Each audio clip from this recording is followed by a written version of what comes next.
Rocky River High School in East Charlotte, North Carolina. It's week 3 of the 2025 season of the National Public Safety Football League, a Saturday doubleheader here in Charlotte. First up, it's Roanoke, the Rampage, and the Shields of Tri-State. It's all coming up next right here on the NPSFL network as we get set for a busy Saturday of semi-pro football. Great conditions as well with the weather today. We've lucked up there, officially spring, of course, 73 degrees. Some clouds overhead, but they're not threatening clouds today. We should be good weather-wise. Corey Hodges, Armand Brody will join you again here in a moment. When we come back here to Rocky River High School, our big day of football coming up next. Thanks for being with us here on the NPSFL network. My mom was the most amazing person in my life. I would definitely consider my mom as a hero. I love and miss my mom very much. The worst day of my life was the day that my mother was murdered on July 5th, 2017. That same night in the hospital, when my brother and sister asked me who was going to take care of them after I had to break the horribly tragic news that our mother had been murdered, I said, I will take care of you. There are over 1,000 families that need our help. Talented Towers is honoring those heroes that risk their lives by providing them with mortgage-free homes. First responders are human too. They have fears and families that they need to come home to. For just $11 a month, you can give back to these heroes who give up so much for you and ensure that their families will always have a home. Please donate $11 a month by visiting tunneltotowers.org or calling 1-844-BRAVEST. Thank you.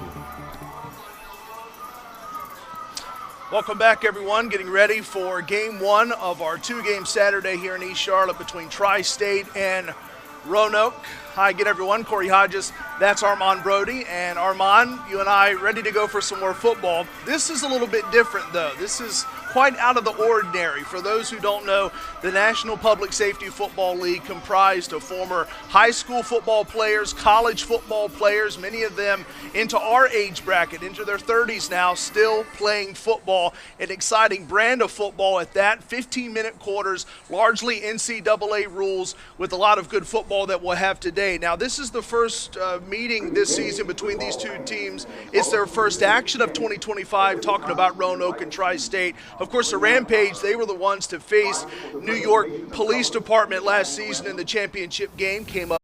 Roanoke staying disciplined defensively here. And a bunch set at the bottom. Ugart, couple drops, has time, goes near side, gets it to Thomas Davis, and Davis has a first down right at midfield for the Shields of Tri-State. I love it. Just a simple check down to him, and he gets free along the boundary and picks up that first down. What a huge shift in momentum there, because Tri-State was not getting any sort of movement offensively, and they convert on that fourth down, and now they've got a fresh set. Yeah, Thomas Davis is a pretty popular name here in Charlotte, but this is the other Thomas Davis. It's not the one you're thinking You're talking about the lawyer, right? Yeah, exactly, right. Yeah, he's not wearing Panther blue and white. 1st and 10 from just inside of Roanoke territory here for Tri-State. Ugart turns around, hands it to Miguel Maisonette, and Maisonette, utilizing some of that pro experience, absorbs the first tackle, spins ahead, maybe a yard, second down. Roanoke did a really good job of getting off the line there. That play didn't have much of a chance. Charlie Webb, you're looking at number 74. You were just a second ago, but what a terror he is. Just looking at him, he's tall and big and just gobbles up the middle of the screen there. You're looking at him now, but he is quite a threat on this Roanoke defense. Yeah, Maisonette was and has been a practice squad player with Philadelphia, Cleveland, Indianapolis, San Diego when the Chargers had their team, the Jets, the Washington Commanders, Pittsburgh Steelers, Buffalo Bills. So, yeah, a lot of experience practicing against some of the same guys you've seen in Sundays past.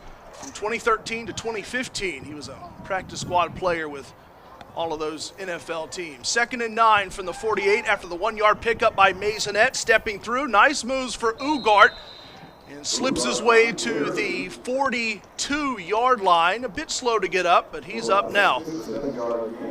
we have seen both these quarterbacks, they are not shy or bashful when it comes to taking off. Ugarte sees that there's nothing happening, and he sees that he's got some room, some daylight down the middle of the field, and so he just takes it and creates this third and short situation for Tri-State. A really smart move on his part. He looked good reading it and then stepping up. Under 3 minutes to go in the first quarter, still scoreless, but Tri-State looking good. 3rd and 3 now from the 42. Ugarte holds in. The play is complete. Tackled immediately, though, is Chris Maldonado. So Maldonado had no room to motivate after that, although it was a good catch in traffic. Stood up by the defender, Wesley Richer. Brad Harris of Roanoke said they were going to throw different defensive looks at Tri-State. That time they blitzed. It was a perfect call. Get that ball out of the quarterback's hands immediately and force him to make a difficult decision. The catch was made, but they end up going backwards now to force this 4th and 5. But once again, we know that Brother Dave is a threat to run the football here if he doesn't like what he sees downfield. Yeah, even Harris told us yesterday, haven't done a lot of hitting this year, head coach for Roanoke, but looking forward to doing it against somebody else. Going forward on 4th down, might see a lot of that in our 2 games today. On 4th and 5, and Roanoke again up to the challenge defensively, and it's a turnover on downs as Chris Maldonado of the NYPD stood up, and Roanoke gets the football back. Another look at this one, and it just never had a chance. Roanoke was there before you could blink, and they're gonna take this ball over here. So here's what we've seen: both teams have been able to move the ball a little bit, but on those critical 4th down conversions, the defenses have stood tall. Yeah, it's 2 turnovers on down so far in this first quarter. 46 seconds left in the first. So the Rampage back with the football. They got into Tri-State territory. And then that's when Tri-State got their defense working. Second drive of the day for Roanoke on this Saturday in Charlotte.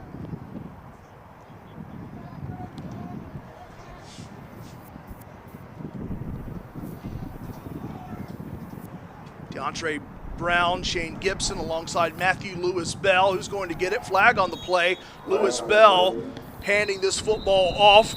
Roanoke back there defensively to stop Brown with early penetration up front for the Shields. Player spotlight time now for Tri-State, and it's Brian Malone, AB. 5th season with the team for Brian Malone, and I love his quote as well. These guys are just, they've been great at explaining the significance of them being a part of these teams. He said it's been amazing. We've got guys coming from all over the Tri-State area, all different departments, and we've come together creating a family here. And football it's such a team sport. It's the ultimate team sport, as you know. And to have the opportunity to be a part of a team like that, to go to battle with guys with this kind of significance, has got to be pretty gratifying for guys like Brian Malone.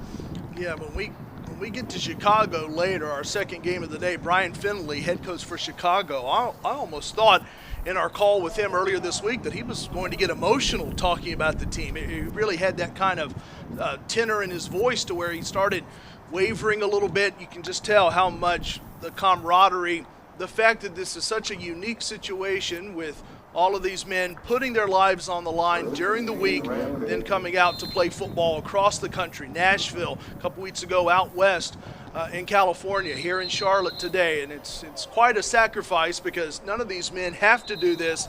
They simply want to, and then they have all their other life responsibilities as well. 40 seconds to go in the first quarter, and tell these officials trying to sort through things too. That was something I was going to pose to you, Armand. When you've got 100 officials and they're in for 10 minutes and then they're swapped out, a new set coming in for 10 minutes, I don't know if it's great to get everyone experience. I don't know if that's a good or bad thing because that's a lot of shifting with the officials. It'll be interesting as the operative word is to be able to actually find out how all the switching affects the officials. It's to be seen. Yeah, there was a flag down as well, so that could be what the officials are sorting out here. But you do make an interesting point. It is an opportunity. You're keeping guys fresh as well, and we want to reiterate that these are the best and brightest officials across college football and high school football across the country. We want to make that clear as well. Yeah, Tim leading our officials today. They're out there wearing those Ref Clinic sweatshirts. The short sleeve hoodie there, a la Bill Belichick, right? That's right. That's fitting. Go about 2 hours east and you can find Bill's new home. So he's a North Carolina guy now. Matthew Lewis Bell scrambling. Lewis Bell lifts it to Matthew St. Clair. One Matthew to the other. St. Clair clears midfield. Second down. Another look at this one, and watch there. Oops, just past the defender there, and then St. Clair really broke a couple of tackles before being cut down there just past midfield. Yeah, St. Clair, a Lincoln, Virginia native, so pretty close to the Roanoke area for St. Clair. That's got to be pretty special, too. You've got a personal connection with the team you're playing for, not just by way of your job, but your entire life. You've known this area, and you get an opportunity to give back to a team that means so much to you. Yeah, he's one of the younger players on the team, St. Clair, only about 5-6 years removed from his high school football. 37 seconds and ticking here in the first quarter. 2nd and 5 from the 49. Their 49 is incomplete. Now, there was time for Lewis Bell to actually swing that out. He was looking for Rasheed Worley. It's incomplete, 3rd down. Pass just a wee bit short. There was a bit of duress there before Bell got that one away. Coverage was provided there. There were 2 men downfield for Tri-State's defense. That pass just a little bit underthrown, and the receiver could not get back to it in time to force this 3rd down now for Roanoke. Rasheed Worley played at Patrick Henry High School.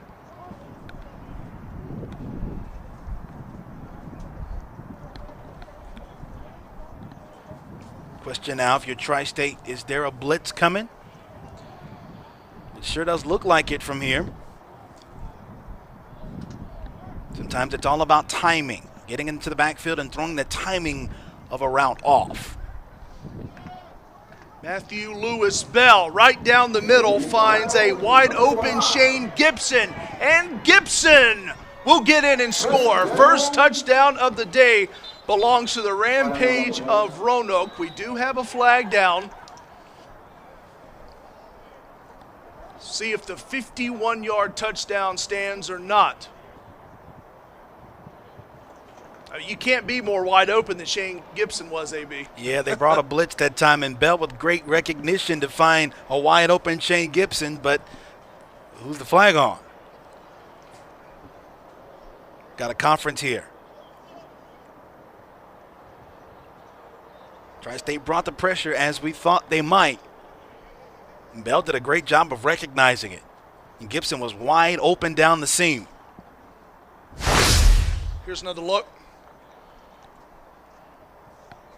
They bring pressure from the edges. And the touchdown's going to stand. Yeah, it is. So now you get a chance to see the touchdown again. Shane Gibson from Matthew Lewis Bell.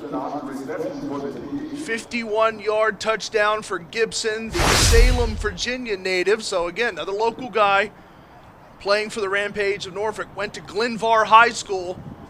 6-0 Roanoke looking at the extra point. We'll see what they do down there. They might go for 2, considering we've seen each team try for it on 4th down a couple times. We'll see. Yeah, I would offer up the thought that you'll see very little in the way of special teams today. Yeah. Give these offenses the opportunity to try to make plays when they present themselves on 4th downs and goal-to-goal type situations. So no surprises here. Yeah, Roanoke looking to go up 8-0 on Tri-State. They'll go for 2. Lewis Bell, little fade, end zone. Caught. No, incomplete, just incomplete. Roanoke thinking that it's no, they're going to confirm it. 2-point conversion is good. The fade from Matthew Lewis Bell, and he gets that to Nick Spradlin for 2 points. That was Raheem Bradshaw on the coverage. Look at the extension. I thought that ball hit the ground there on the play for Spradlin.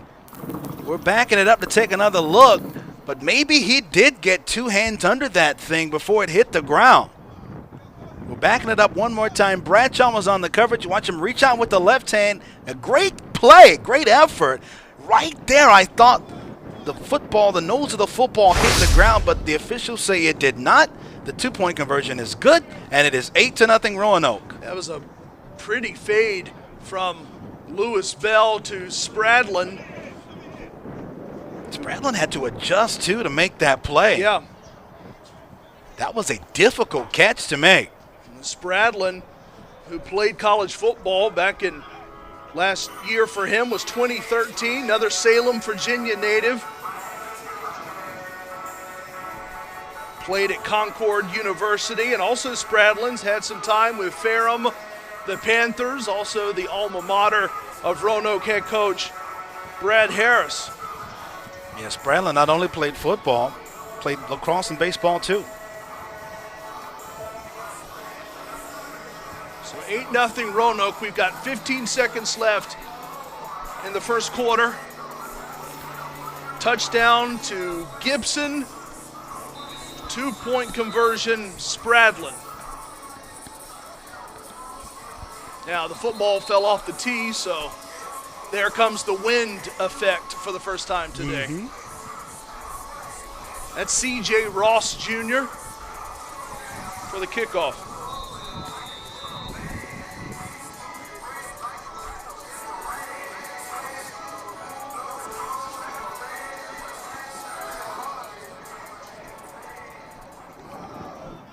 That's bounced back to the 10-yard line. Here comes the return. Miguel Maisonette is upturned at the 25-yard line by Nick Spradlin. So Spradlin, a 2-point conversion catch, and then he comes out and stops Maisonette and holds him to a marginal gain after the kickoff return. That's got to make you feel pretty good, right? Making plays all over the place. Talked about Spradlin, the former football, baseball, and lacrosse player. So this guy is jack of all trades, coming in there and hitting them low. That's how they teach it. Cutting them down, preventing them from getting any progress.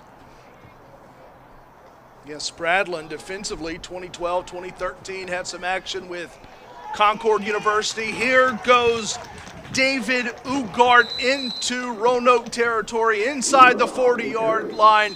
Gets mobile. Both of these quarterbacks can run, and that's going to extinguish the first quarter clock. A big pickup for Ugart to get it into Roanoke territory, and suddenly Tri-State right back in this game. We're back after this with quarter number 2 next on the NPSFL network. We frequently either stop looking for signs of hope and praying for a swift end to our agonizing pain. Gotcha. As one who has walked down this road, I can honestly say that nothing I have ever done has given me more hope, more relief, or renew my courage like my relationship to ECAN, especially the reception of my new best friend, Dozer.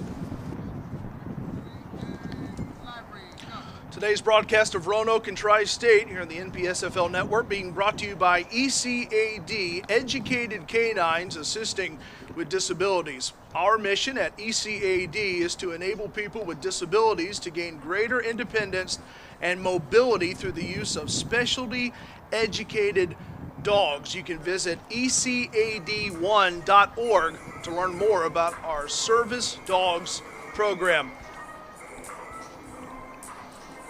Corey Hodges, Armand Brody, and our team back here with you. Quarter number 2, Roanoke leading Tri-State 8-0. Bit of a slow start to the game, but some excitement there to end the quarter. Yeah. Touchdown from Roanoke, and then that amazing 2-point conversion catch over there in the corner. And then the big run just a second ago by Tri-State to set them up on the plus side of the field. The players who player who's been popping out here lately for Roanoke has been Nick Spradlin. Had that 2-point conversion catch, made the tackle on the returner Masonette, but right before the end of the first quarter, David Ugart getting mobile for the Shields, and so ball now at the 37-yard line of Roanoke. We begin quarter 2 with the handoff, goes to Masonette from Ugart, gets inside the 35-yard line. Short gain here. Take another look at this one. They bring man in motion. And that's how you make a tackle there. You just grab onto the leg sometimes and you hold on for dear life.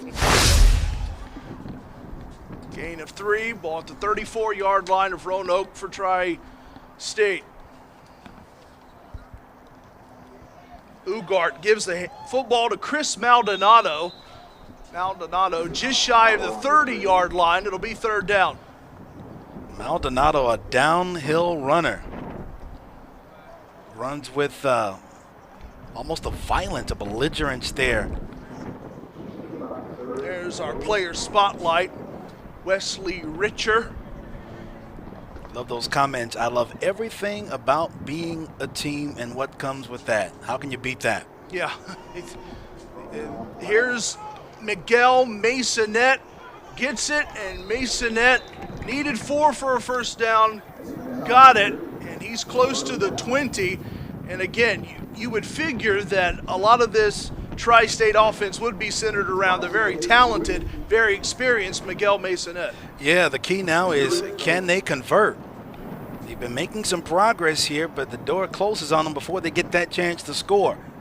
Ball just shy of the red zone at the 22-yard line. Handoff now goes to Chris Maldonado. Maldonado lost it. It was fumbled initially and then recovered by Jacob Cabrera. Really good job by Cabrera there, falling on that football as it squirted away from Maldonado. Ball now inside the 20 at the 15. Little quick shovel here to Masonette, who is tackled back there. Got started initially, and then out after him was again Nick Spradlin, who continues to do it all defensively for the Rampage. And I love the job Spradlin makes on that last play. He had a lot of ground to cover there. Spradlin, just a great athlete, putting that athleticism on display, chasing the runner down to make that nice tackle. Yeah, Spradlin had 9 total tackles back in 2013 with Concord University, including 1 tackle for loss. So I know it's been a while for Spradlin, but the numbers still matter, and he was a good defensive player in college as well.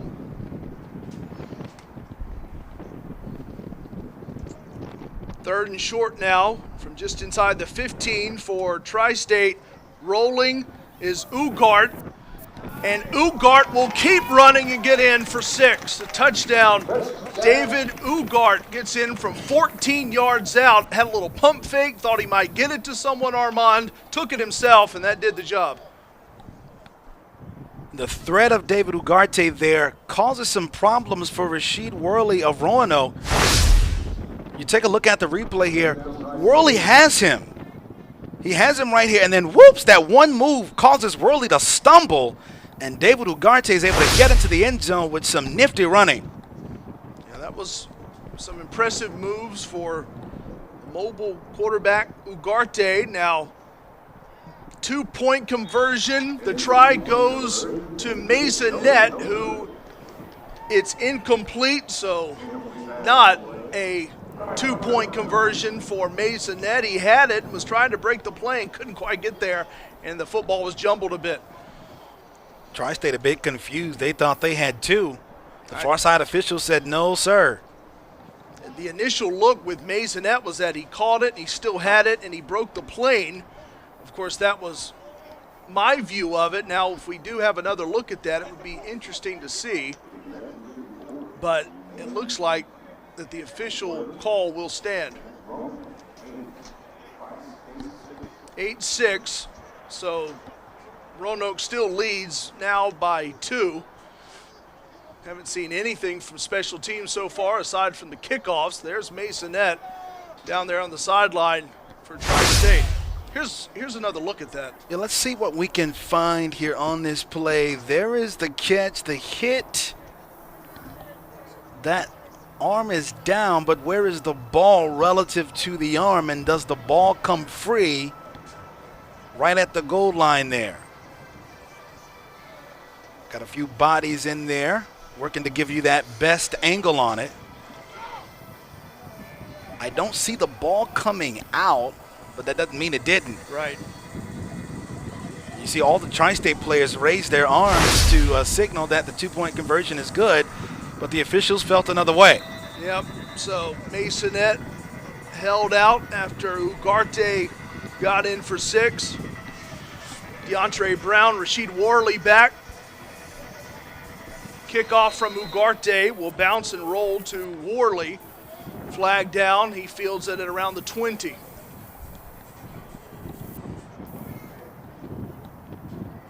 Gotta be some sort of procedure.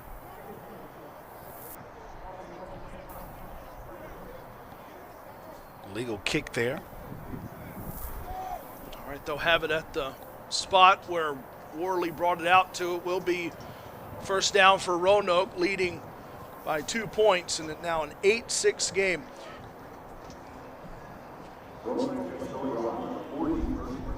On Your 6 Bourbon Whiskey. It's inspired by everyday heroes like nurses, police officers, teachers, firefighters as well, who make this country so loved and respected. They keep the military tradition of grabbing a drink to celebrate someone who's got your 6.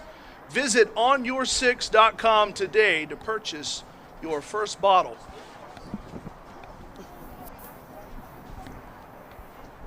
Roanoke football at the 40-yard line. 1st and 10, leading 8-6. Matthew Lewis Bell, great protection, best protection of the day, and he completes it to C.J. Ross Jr. Stood up initially, and Ross Jr. with good hands to hold on to it. Well, when you have that kind of time, it really opens up the possibilities. And the quarterback had all kinds of time to find C.J. Ross Jr.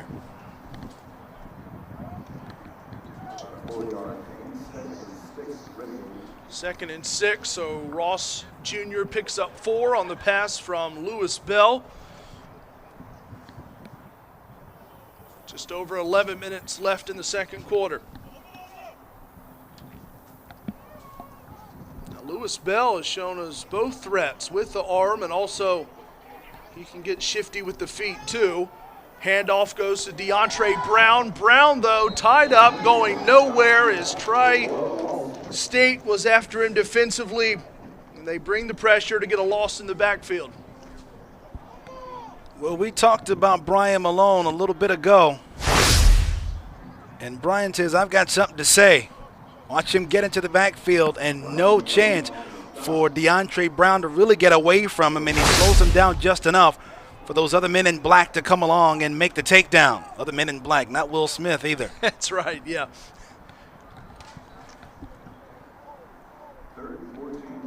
Third and long now. Chance for Tri-State after scoring a touchdown but failing to pick up the 2-point conversion to force a 4th and long, possibly on Roanoke. 3 wide for the Rampage. Lewis Bell, couple drops, targets it near side, incomplete. No flag either. Looking for Matthew St. Clair, defended again by Brian Malone. Really impressed with what we've seen from Brian Malone at this point of this game. St. Clair's been a target. He's tall, long, lean, athletic. But Malone was there on the previous play to make the stop in the backfield, and then this time he gets out on the perimeter to slow down St. Clair, create some trouble, and force an incompletion. 4th down.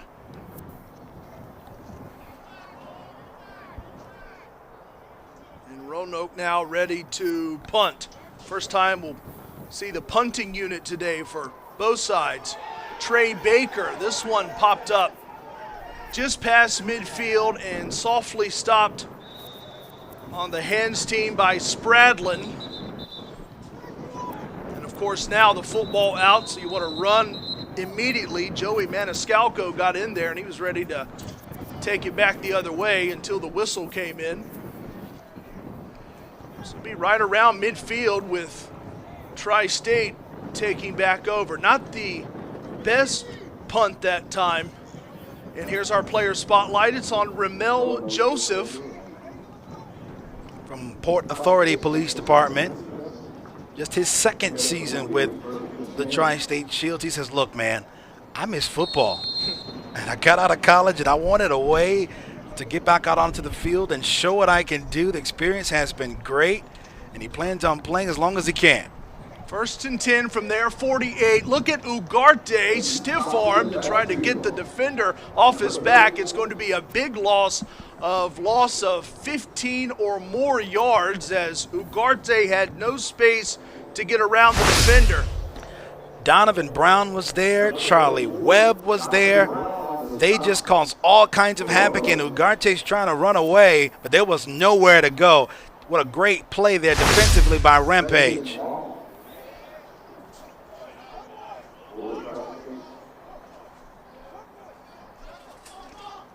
Ugarte, quick flip, gets it to Ramel Joseph, just talking about him. How about that timing on our part, huh? Yeah, right? Tackled immediately. Prince Robinson was there to get on Joseph. I was thinking about this, Corey, just a second ago. So we were talking about that big defensive play Roanoke made. You know, rampage can be a verb and a noun. So you can rampage or have the rampage. Rampage Jackson is eventually going to get mentioned sometime today. It's just a matter of when, not if. We might have a false start here on Tri-State.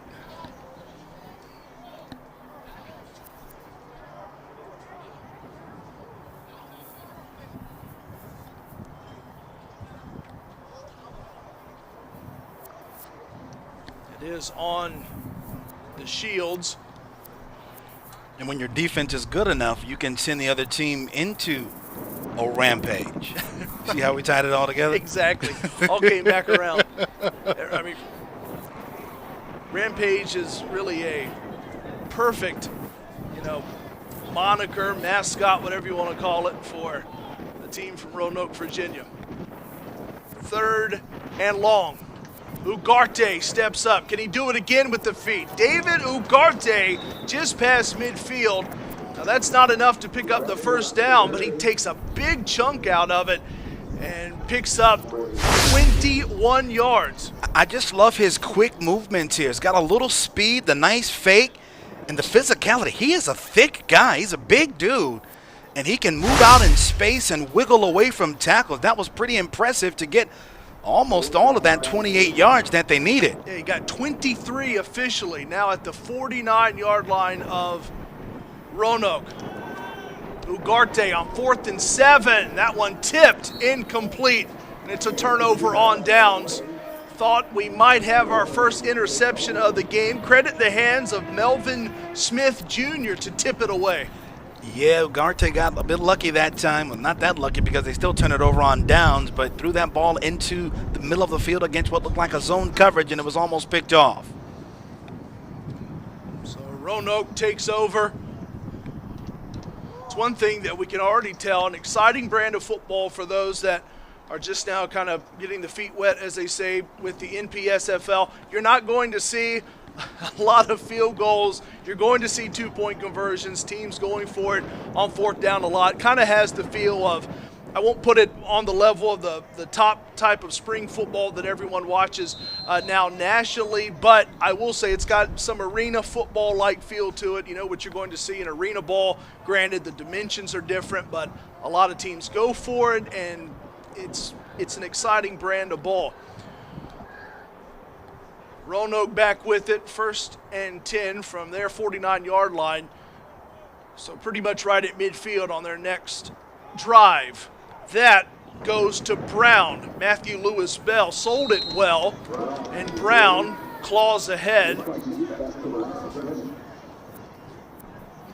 Today's broadcast being brought to you by the Tunnel to Towers Foundation. Since 9/11, we've been helping America's heroes by providing mortgage-free homes to Gold Star and fallen first responder families.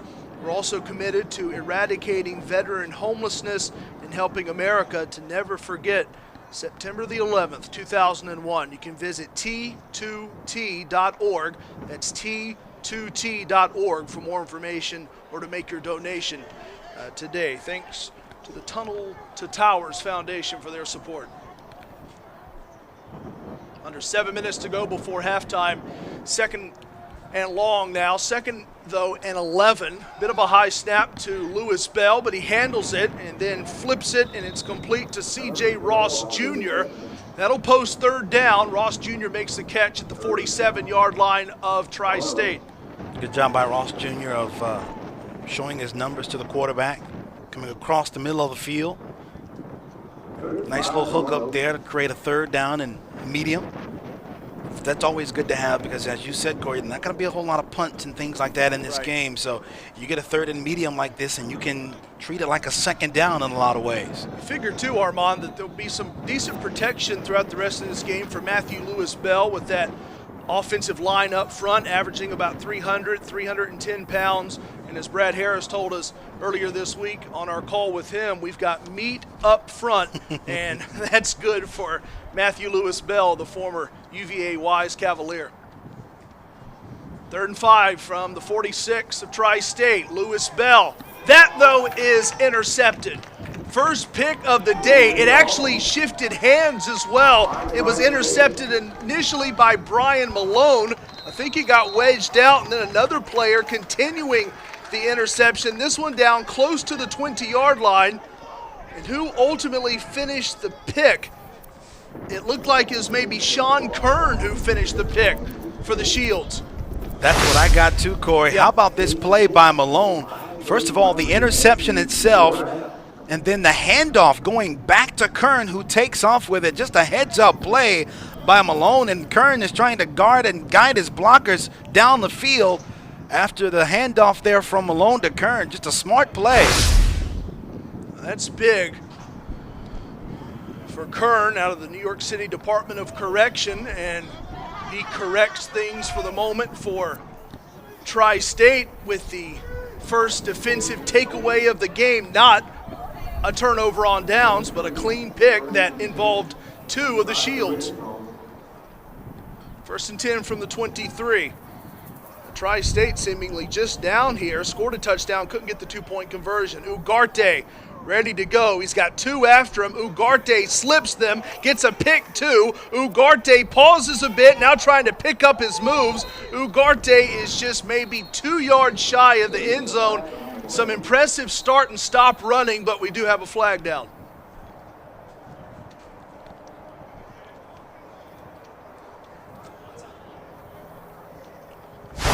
All of that running and all of that moving by Ugarte, it would be a shame if you're a Tri-State fan or a Tri-State player if it's against the Shields. But man, what a play Ugarte made out in open field, in open space, breaking tackles and just making something out of nothing, something he's done throughout this first half. It's a blindside block. On Tri-State. Yes. Okay. Well, bring it back for Ugarte. Well.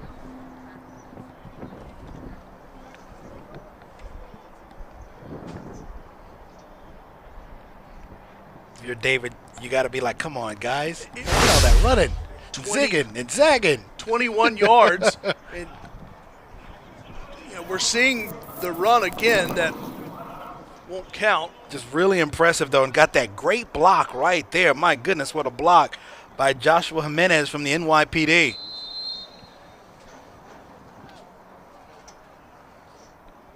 Of course, might have been too good, which is why they ended up throwing the flag. Bring it back 15 yards there on the blindside block penalty. So 1st and 25 from the 38 for Tri-State. Ugarte trying to make amends. Incomplete. Ugarte had Thomas Davis on the near side open, but not able to link up. 2nd and long. The Billy Moon Foundation. Organ donation can have a profound impact on not just a recipient, but donors and communities as well. At the Billy Moon Foundation, we strive to be that lifeline of support for those in need. You can visit billymoonfoundation.org for more information on how you can register to become an organ donor. And you can do that today. Just over 4.5 minutes left before halftime. 8-6 the lead for Roanoke over Tri-State.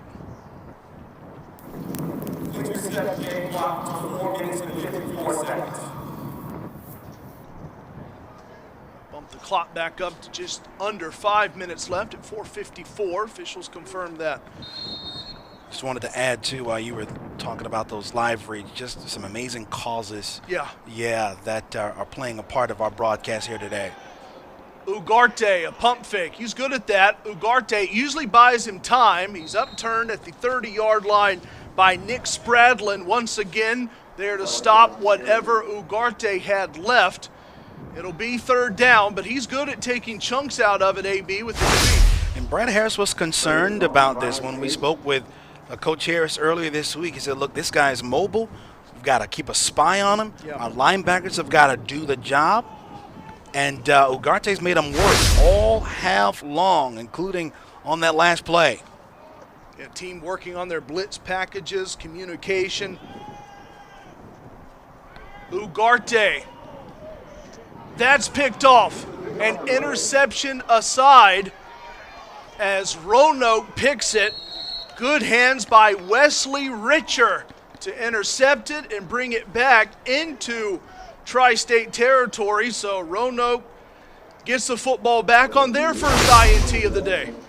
Had to be some miscommunication here. Not quite sure who this pass was meant for, but Wesley Richer says, I don't mind. And not only does he get a return, he avoids one man coming down the field and picks up a pretty nice gain on that return to set up things near midfield. They are Richer for having him on the team after that interception. Yeah, I like it, yeah. Yeah, Wesley Richer, another Roanoke native, went to Patrick Henry High School as well, and then played for Shenandoah in the Old Dominion Athletic Conference, Division III football. Wesley got a gift that time.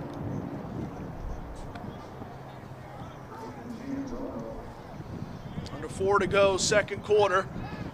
Roanoke leading 8-6.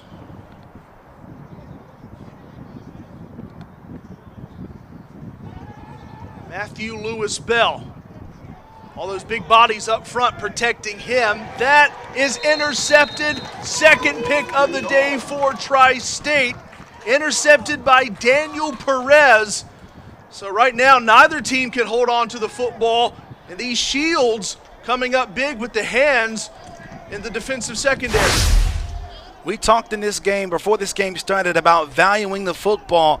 That one was thrown into a lot of traffic, but you have to give the defender Perez credit. He basically ripped that ball away, more or less, from Austin Rowland, who was the meant-for man there on that last pass. He just sort of tore it away from him to get that interception.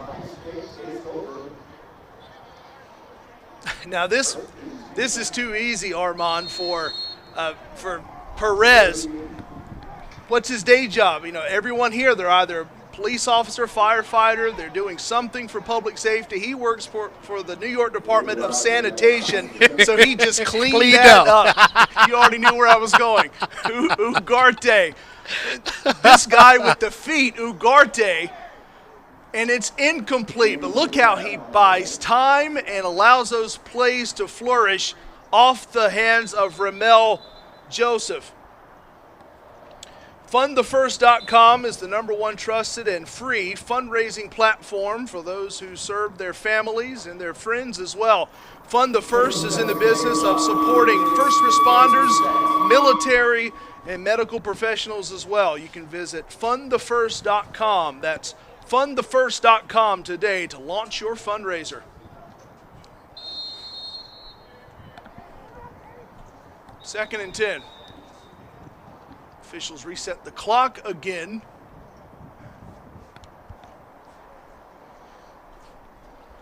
Game 1 of 2 on this Jamboree Saturday. Chicago and Carolina coming up. The Cobras here in Charlotte. That's incomplete. Spradlin was trying to add to his big defensive day.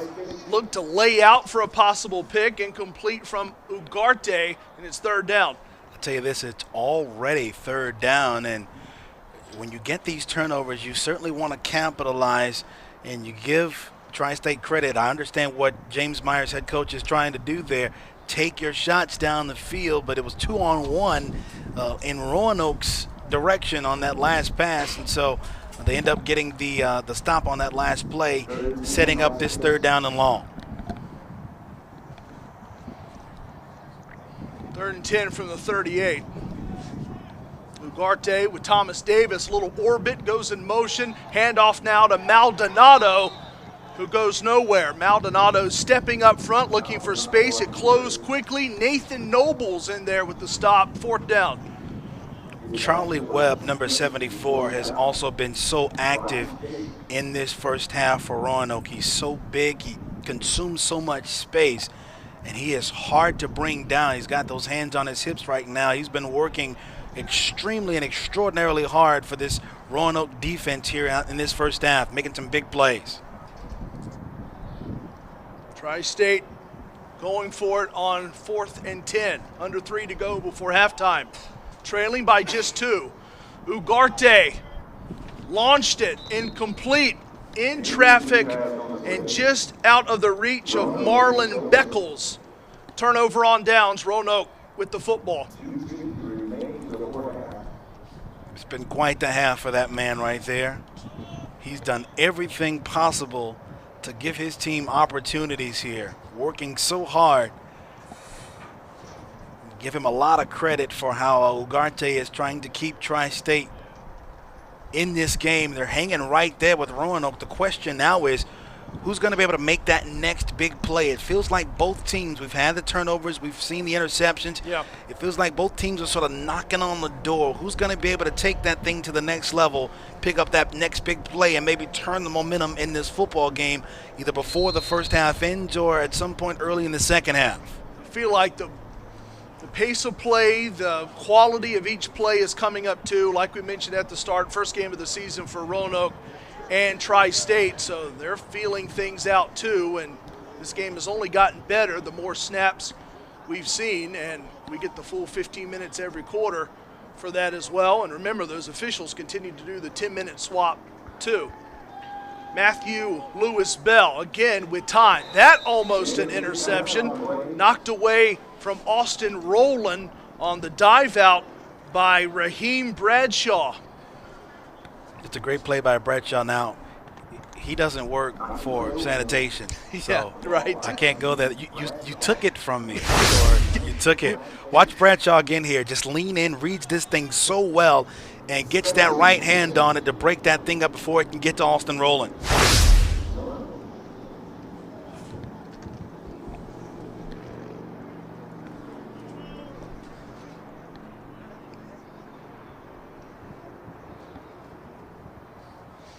Yeah, Bradshaw out of MTA Police Department, Central Islip, New York.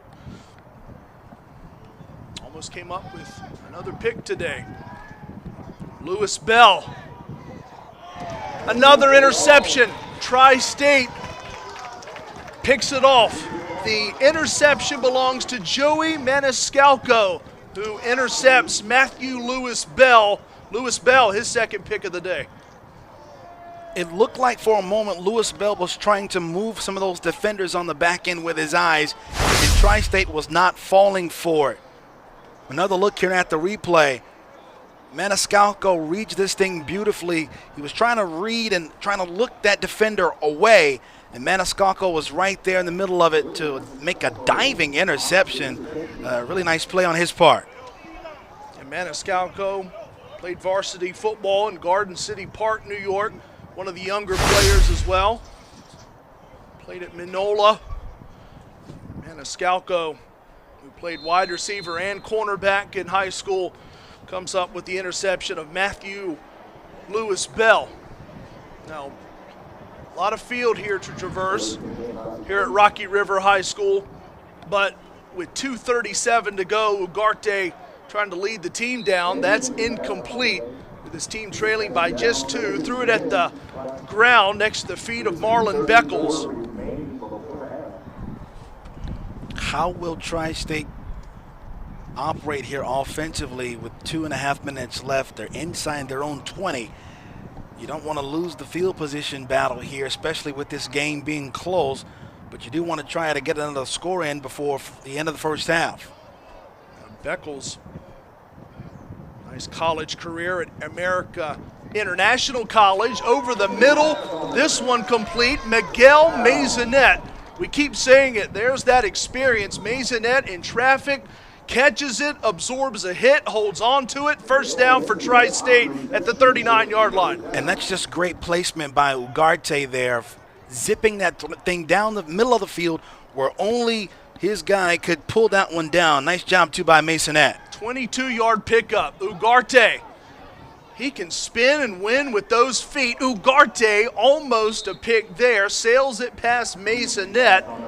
And if that had been taken in with maybe some sure feet, would have been another pick. It wasn't, but Prince Robinson was right there ready to make a play. He had Maisonette open that time, and if he throws a more accurate pass, Maisonette's able to bring that one in again. But that last conversion there was big, picking up that first down to Maisonette a moment ago, because it opens up the field a bit, and now instead of being backed up inside your own 20, you can be a little bit more audacious. You can take some chances here and see if you can pick up something before the first half ends.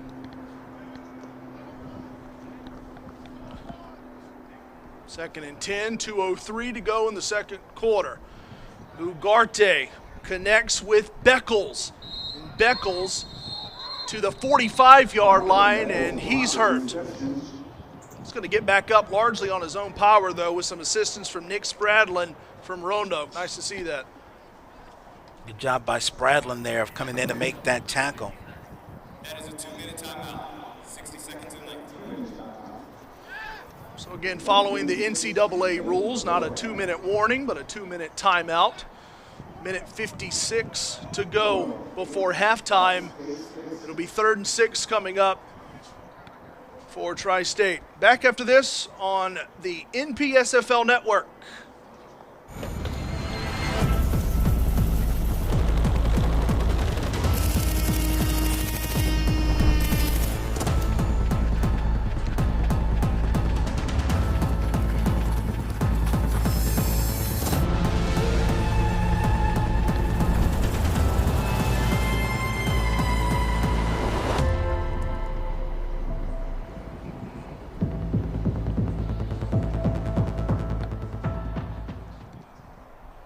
If you've been injured on the job, first notify your employer, seek immediate medical attention, and then call me at 516-280-4033. We act aggressively to litigate your matter's preclusion, and we keep you fully informed throughout the litigation process.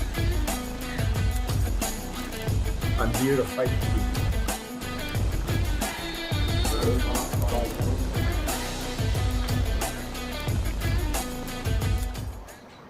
Welcome back. 3rd and 6 for Tri-State. Ugarte, it's dropped in and out of the hands of Thomas Davis. He was down low trying to almost scoop that up. CJ checked that. It was Shane Gibson who was nearby defensively. Might have caused a little pressure. 4th down. Today's broadcast being brought to you by On Your Six Bourbon Whiskey. You can visit onyour6.com today to purchase your first bottle. Ugarte steps up, He can break tackles with the best of them. Ugarte does that to get past midfield and pick up a first down for Tri-State. He is so impressive and slippery, Armand. That's not supposed to happen. No. That's just not supposed to happen. How do you get away from that many defenders on the edge? That play looked lost, dead to rights. Yeah. And Ugarte somehow or another found the first down out of it. Yeah, a little Red Dead redemption there for Ugarte, and brings this into Roanoke territory. 90 seconds and counting to go in the second quarter. And an 8-6 deficit, that's all there is. 2 points. The difference in this game. Tri-State looking to get them back and more. With a minute 15 left in the second, Ugarte, this time sure hands for Thomas Davis. Davis with blockers. One takes a spill. Davis run out at the 36-yard line, pursued the whole way by Wesley Richer. I've got one thing to say about this play. Thomas Davis, zip, right there, gets away from Shane Gibson, who reached out to try and bring him down. An impressive move there by Thomas Davis to get away. Picks up 10 yards. Minute 6 left.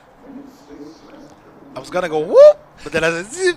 Just wanted to change it up there. I've done that a couple of times here in the first half. I feel like with the kind of football we've seen already, what we'll see later today, you're going to have plenty of whoops later on. If I was wearing a whoop monitor to monitor the heart rate, a couple of these plays would have registered on whoop, but alas, I don't have one yet.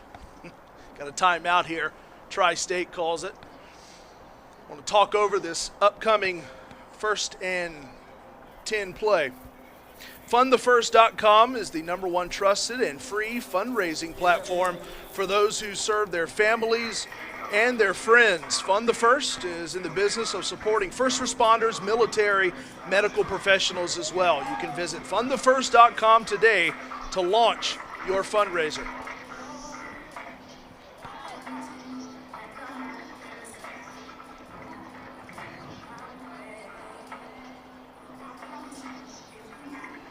So once this timeout is over, it's back to work here for Tri-State, only trailing by 2 points. I mean, we know that not only is Ugarte really impressive, but Marlon Beckles, a player we'll continue to watch. And we know as well, obviously we saw the work from Maniscalco on the pick, but no doubt when this team is backed up, you can tell they're going to Masonette.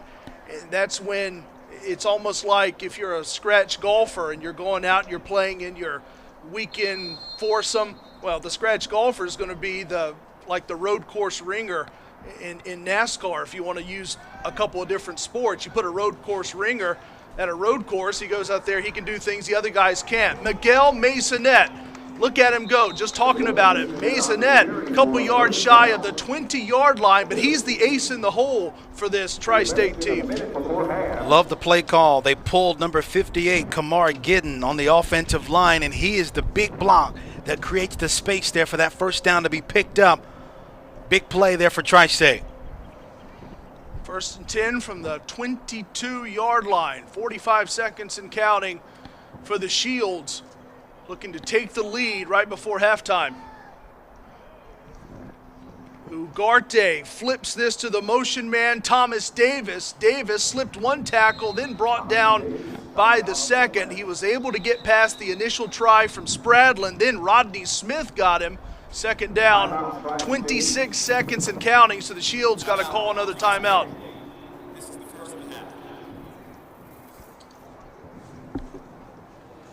So often the motion man is the one to get that pass. There's a percentage on that, Armand, that's pretty high. Typically, you see, regardless if it's orbit, if it's just someone simply in motion, whoever that motion man is, typically that's where it's going. It went that way to Davis, who's also been involved quite a bit here for Tri-State. But the situation is simple. We haven't seen a lot of special teams. We haven't actually seen a field goal try yet. You would figure Shields want to hold on to it, try to score here right before the end of the second quarter, get a lead, take it to halftime. They're using those timeouts the right way as well.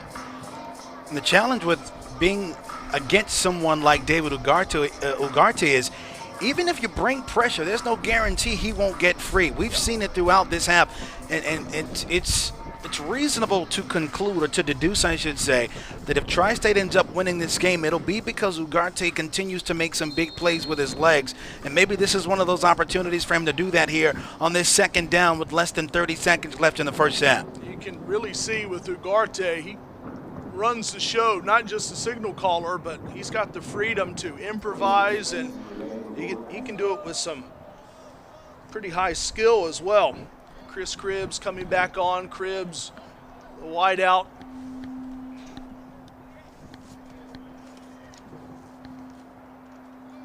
First and 11 from the 23, that last play with Davis. He was tackled for a loss of a yard. Miguel Maisonette. Maisonette slips a tackle and scores 6 points for Tri-State. And they now lead it 12-8. When in doubt, ride the guy with the most experience of anybody on the field. I just love it. They give it to Maisonette. Watch him just squirt free. That one move right there gets away from one man, and after that, there's nothing but green grass in front of him, followed by an orange end zone for that touchdown for Tri-State. Maisonette has his fingerprints on the game. We knew it from the beginning he would, and it's coming to fruition now. 12-8, and Tri-State will go for two, looking to lead this one by 6, 14-8, if they can convert on their two-point try. They just missed the first one to Maisonette. This time it goes straight up the middle, handoff to Chris Maldonado, and that two-point conversion is good. It's been confirmed. 14-8. Tri-State leads Roanoke. That time they get their 2 points without any discrepancy. Really strong way for Tri-State to end the half. We asked the question, who would make that big play? Who would help shift the momentum in this game? The answer is Maisonette, and of course that guy helps out quite a bit for Tri-State as well. Yeah, Maisonette was so talented. Obviously you've got to be talented to make it to so many different NFL teams, to be on their practice squad. This is someone who had a career high of rushing of 233 yards at Coastal Carolina, October of 2012, scored 4 touchdowns, home against Lafayette, also at Charleston Southern, both in 2011, a high of 4 touchdowns in 2 separate games, and receiving Armand, had a 41-yard game against the Chanticleers. He was a great college player, too. Some really impressive numbers. Also took on Army, had 220 yards against Army, at Army, back in 2012, took on Syracuse as well. So you're talking about a guy who has seen some of the best in Division I college football, those Power 4 conferences, or Power 5, I guess they were at the time. They're Power something nowadays, who knows what, with all the reshuffling that's been going on in college football. But supreme and superb talent, and he puts it on display here in the first half for Tri-State. Yeah, with the Stony Brook Seawolves in 2012, played in 13 games, 267 rushing attempts, almost 2,000 yards, 21 touchdowns for Miguel Maisonette, and that was now hard to believe, but almost 13 years ago. 14-8, Tri-State with the kickoff. Rasheed Worley fields it. Worley tied up a bit around the 25-yard line. He sat down there with 13 seconds left before halftime. I would imagine we'd get maybe a kneel down or something here. Don't want to take too many chances with so little time left here in the first half.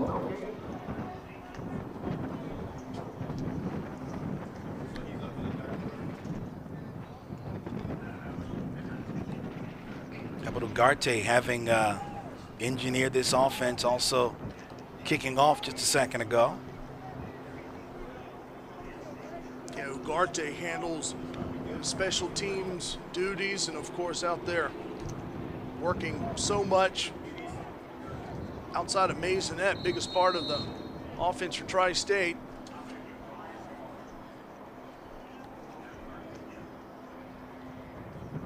Roanoke elect to do, looks like a knee. You said it, Armand. That's what Matthew Lewis Bell will do, and the Rampage fine with going into halftime. It'll be Tri-State to receive the kickoff in the second half. They trail by 6, 14-8 the lead for the Shields of Tri-State over the Rampage of Roanoke.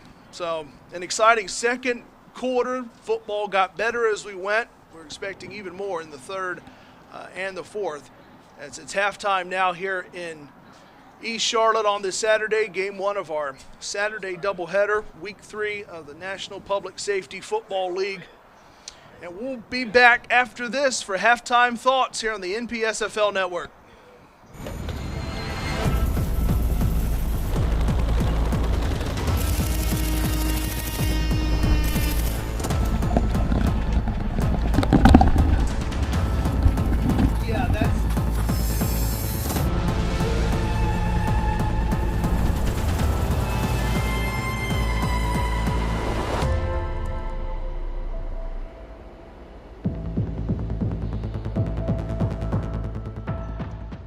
New York Firefighters Heart and Lung Institute is a medical center for firefighters, designed by firefighters.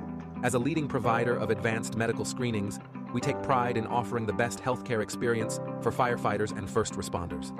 Since 2002, the New York Firefighters Heart and Lung Institute has been dedicated to screening, diagnosing, and treating first responders and their families each and every day. We provide a broad range of testing and medical care, including cardiac and pulmonary testing, as well as educational seminars focused on firefighter safety throughout the USA and Canada. We are proud to have recently entered into a partnership with the Uniformed Firefighters Association to encourage all firefighters to come in and get tested. New York State awarded a grant to the UFA for testing and cancer screening, and they have partnered with the New York Firefighters Heart and Lung Institute to provide certain services at no cost to the individual. Check out fdnyheart.com or call 516-441-7614 to schedule an individual or group firehouse visit today. If you've been injured on the job, first notify your employer, seek immediate medical attention, and then call me at 516-280-4033. We act aggressively to litigate your matters to conclusion, and we keep you fully informed throughout the litigation process. I'm here to fight for you.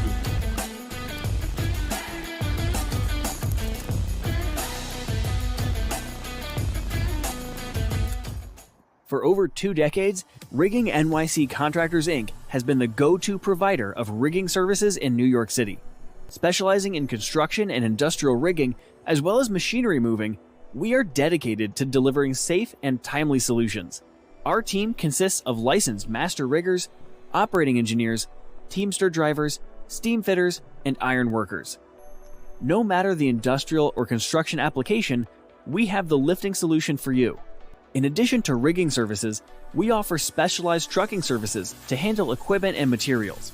Our fleet of tractor trailers and experienced drivers make us the premier choice for New York trucking, including oversized freight and heavy loads. When it comes to rigging, trust the experts, the licensed master riggers at Rigging NYC Contractors. Contact us today for more information and let us make your next project a resounding success.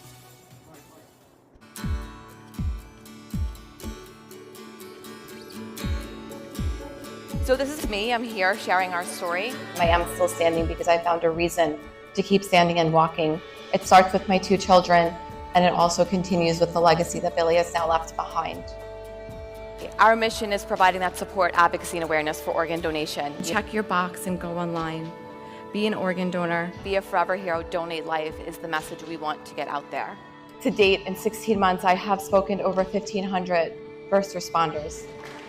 I have spoken to the last 3 fire classes at the FDNY Academy. By the end of 2024, I'm hoping to have spoken to over 3,000 first responders.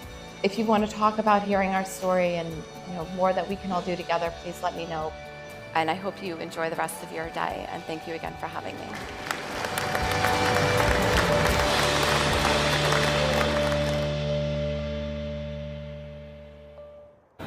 Ground Zero is the burial place for my brother, yet I think that not everybody can go to New York and to Ground Zero and visit the memorial there, so we felt it was vitally important once again that we carry the message that we never forget. And one way that you never forget is that if you learn what happened that day, and a lot of young kids don't even know. They hear about September 11th. A lot of them were maybe 10 years old. Now they're 22 years old. A lot of them weren't even born. And I think that one of the most important things as parents, if parents are listening, and the children, is that, that you bring them here and you tell them the story. Tell them where you were on September 11, 2001 and what an impact it had in your life. It changed the world. That day has changed the world. It's not the same world it was on September 10, 2001. And I think that you have to tell why and what happened that day. Not just because Stephen died, because so many have died that day. And that, you know, and so much of our military has sacrificed so much for us before that, but most certainly ever since.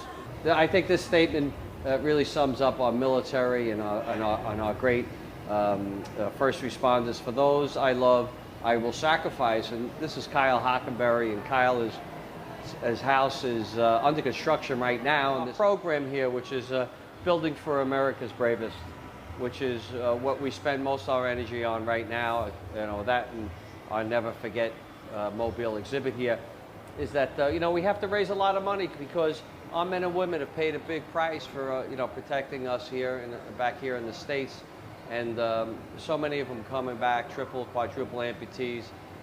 So many of are paralyzed, and we're proud to say that we are committed to making sure that every one of them get a house. And it's been a journey the last 12 years.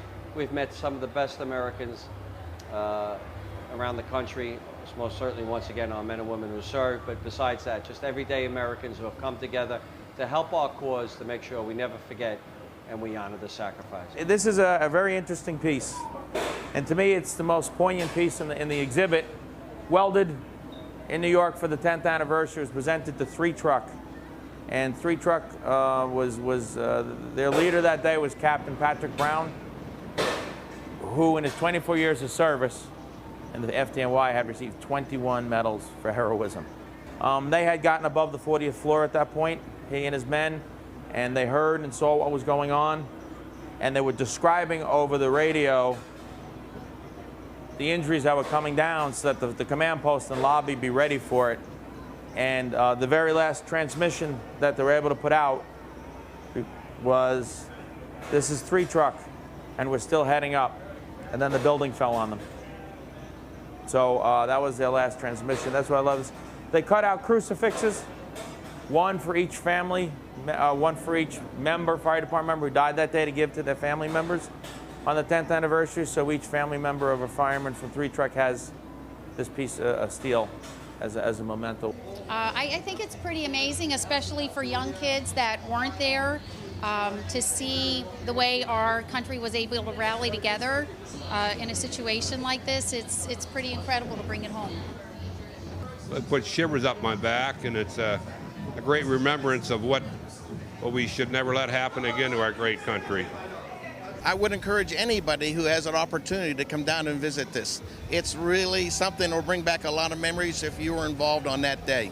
And it's good for Americans to see all the things that we've gone through, and we're still here today. Oh, I think I would encourage people to, you know, tour the museum.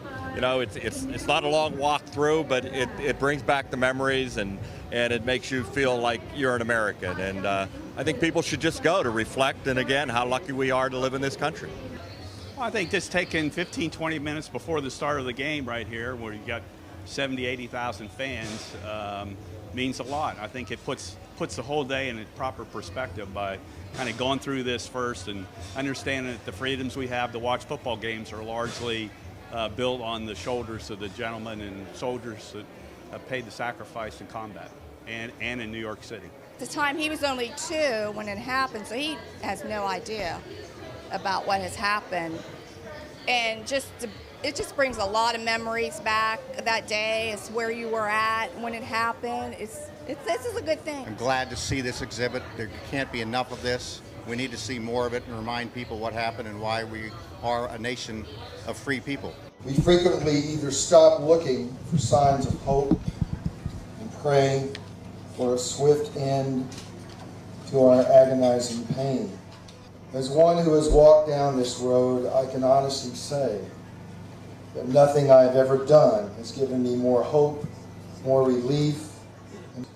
I renew my courage like my relationship to ECAN, especially the reception of my new best friend, Dozer.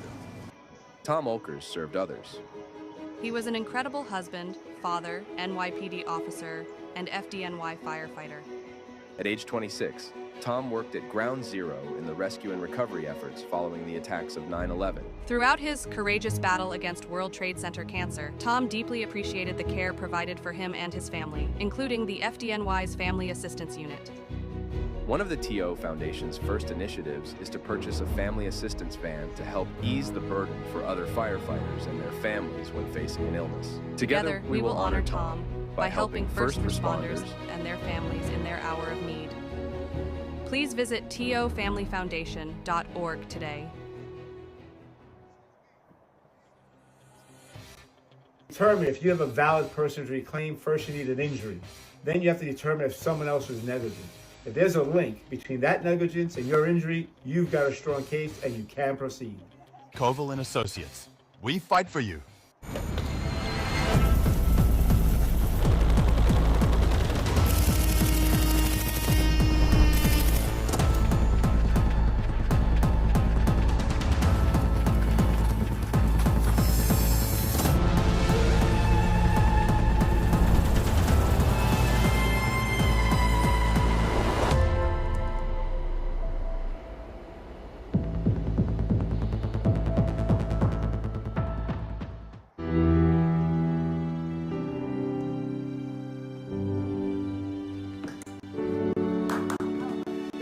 Our mission is providing that support, asking awareness for organ donation. Be a forever hero, donate life is the message we want to get out there. As an FDNY firefighter, he was a hero in life. As an organ donor, Billy Moon, also a hero in death. FDNY firefighter Billy Moon's heart was successfully transplanted into 63-year-old Rich Grell last December. And as his widow, Christina, processed her heartbreak and her grief, she fulfilled a promise that was made to her husband and donated his organs so others could live. 5 lives were saved in the process. There are around 103,000 people waiting for our transplant across the country. One person can save 8 lives and improve up to 75 more.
New York Firefighters Heart and Lung Institute is a medical center for firefighters, designed by firefighters. As a leading provider of advanced medical screenings, we take pride in offering the best healthcare experience for firefighters and first responders. Since 2002, the New York Firefighters Heart and Lung Institute has been dedicated to screening, diagnosing, and treating first responders and their families each and every day. We provide a broad range of testing and medical care, including cardiac and pulmonary testing, as well as educational seminars focused on firefighter safety throughout the USA and Canada. We are proud to have recently entered into a partnership. Welcome back. 14-8 is the lead for Tri-State over Roanoke. Corey Hodges, Armand Brody, and our team here with you on the NPSFL network. An exciting first half in game one of our Saturday jamboree, as they're calling it, and we've got a second game later, but we've still got business to handle to finish here in game one of the day, Armand. And I was talking to Tim, leading the officials. He was heading out the door right before our 10-minute or so halftime break, and he was asking me, how are things going? I said, going well. I thought the pace of play, the quality of play picked up big time in that second quarter. We'll reiterate it again, but each of these teams playing their first game of the 2025 season, so working out the bugs and getting into the flow. We mentioned Tri-State receiving the second half kickoff. They will return this out to the 25-yard line, and that's where their first drive of the second half will begin. So leading by 6, and now having the football to begin the second half. Marlon Beckles with the return, and here come the Shields. Looking to see more from David Ugarte, number 0, and of course Miguel Masonette, number 20. Ugarte with just an active first half, and of course Masonette with the touchdown towards the end of the first half. Two of the best guys on the field here today. Ugarte's been all over the place, breaking away from defenders. Expect to see more of that. Both teams need to settle down. A lot of turnovers in that first half as well. Yeah, we saw Ugarte get in trouble with that. Lewis Bell as well, quarterback for Roanoke. So each quarterback will try to trim down the turnovers. Ugarte, as this first drive of the second half begins at the 27-yard line for Tri-State. Miguel Masonette picks it up past the 30, around the 35-yard line, and that's a first down pickup for Miguel Masonette. He hasn't lost a step since the first half. Just a lot of confidence as a quarterback you can have in a guy like Masonette, because you know if you get him the ball, he's going to be able to make a play for you. Got past Wesley Richer that time and picked up that first down for Tri-State. Pickup of 13 for Masonette. Ball at the 40-yard line, 1st and 10 for the Shields. Maldonado, who had a 2-point conversion in the first half. Maldonado knocked down right at the 40-yard line. A duo, Shane Gibson along with Donovan Brown in there to send him backwards. How about this tackle here, too? You see Maldonado coming left side, ran into his own man initially, and then slammed with authority to the ground there by Donovan Brown. No gain, 2nd and 10. Yeah, this is a Roanoke team defensively. Brad Harris kind of shifting back to calling some defensive plays as Ugarte hands it off to Miguel Masonette. We mentioned his strong running numbers in college, and he cannot go anywhere either, so he stopped at the line of scrimmage, 3rd and 10. You talked about what Brad Harris said to us earlier this week, and he did say that the defense is the most secure and veteran piece of this team, talking about the fact that that entire secondary is back. Move some linemen around, but still a lot of confidence in this defense. They're going to have to stand up tall here on this 3rd down. 2 minutes gone here in the 3rd quarter. Yeah, Harris started as a defensive player before eventually becoming the coach of the team. Complete. Marlon Beckles gets it from Ugarte. And that's a first down for the Shields, as Beckles, who was so impressive in college himself at American International College, he played halfback, and he had almost 600 receiving yards in college. He's there for the first down pickup. Put it at the 44-yard line of Roanoke for Tri-State.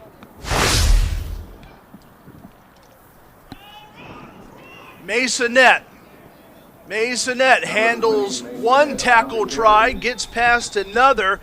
Melvin Smith Jr. tracking him down as Masonette gets just inside the 35-yard line, or right close to it. Today's broadcast here on the NPSFL Network being brought to you by On Your 6 Bourbon, inspired by everyday heroes like nurses, police officers, teachers, firefighters. They love and respect the country, and you can visit onyour6.com today to purchase your first bottle of On Your 6 Bourbon Whiskey. Offsides, the call. Flag down near side.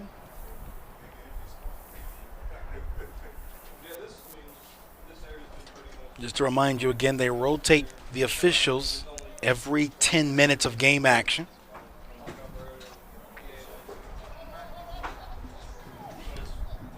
We've got over 100 officials here, Armand, and so everyone gets a chance to be out there officiating. We've got them from even the CIAA. We've got them from Conference USA. Yeah, PSAC, that's right. We've got ODAC officials, Old Dominion Athletic Conference. So nice mix of officials from different conferences, and they all get those 10 minutes, and then a new group comes in.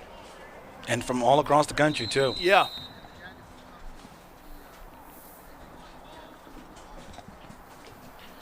Right, and we were mentioning Tim moments ago. He works with the ACC, so knows what he's talking about when it comes to officials. Over the middle as Ugarte connects with Pat Ochovi, who picks it up. That was a nice catch in traffic and another first down for Tri-State. Ochovi just 5'8", about 195 pounds. Bit undersized, but physical and up in there making a nice catch. Pick up that first down. 1st and 10 at the 18. Ugarte showing the legs and the feet again. The mobile QB, Ugarte, looking to get a block. He had Masonette right in front trying to pave the way for the final 2 yards. Stopped inside the 5. It'll be 1st and goal for Tri-State. Yeah, if they can get that first down without having to get into the end zone, and I tell you, Ugarte is such a threat with his legs. The conversation you and I had with a high school coach, we do some high school football together, he was talking about how when you have a quarterback who can run, it's like having a 12th man on the field. It's like playing 12 versus 11 because that quarterback can do 2 things for you. Ugarte, very impressive. Little shovel here on 1st and goal from the 4. And nothing happens, maybe even a loss that time. Back to Maldonado. Tri-State goes. It'll be 2nd and goal. And Brad Harris, the head coach of the Rampage, he was aware of this. And it was a concern, and you understand why. Ugarte is such a threat, so dangerous. It takes me back to what we've seen throughout really all levels of football. Having dual threat quarterbacks put so much pressure on a defense because you have to account for more than one aspect of the game. 2nd and goal from the 5 after the 1-yard loss. Ugarte keeps it. All he needs is a block, and he got it right at the goal line. Marlon Beckles there blocking for David Ugarte, who scores 20-8. Tri-State leads over Roanoke in the 3rd quarter. I'll just keep it myself, get a block up the middle, dance out to the left, and I can basically walk into the end zone after that. What a game for Ugarte, the driving force behind this Tri-State offense. He's a large reason, a significant reason they are now at a 12-point advantage over Roanoke. Yeah, they're starting to take over, and we know the central players too, whether it's Ugarte or, of course, Masonette. We saw the pass caught by Ochovi to get them down here, and then a couple plays later they get in. Going for 2 now, trying to make this a 22-8 game. That's a shot to the end zone.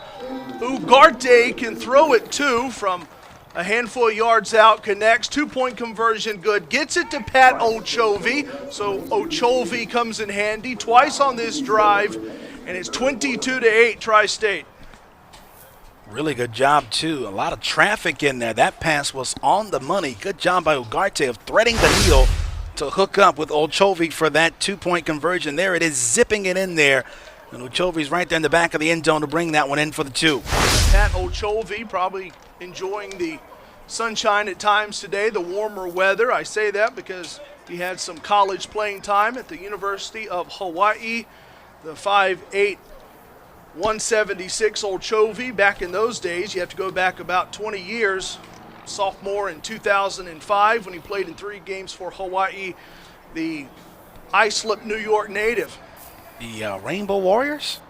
Is that what they are? Yeah, I think. Is that right?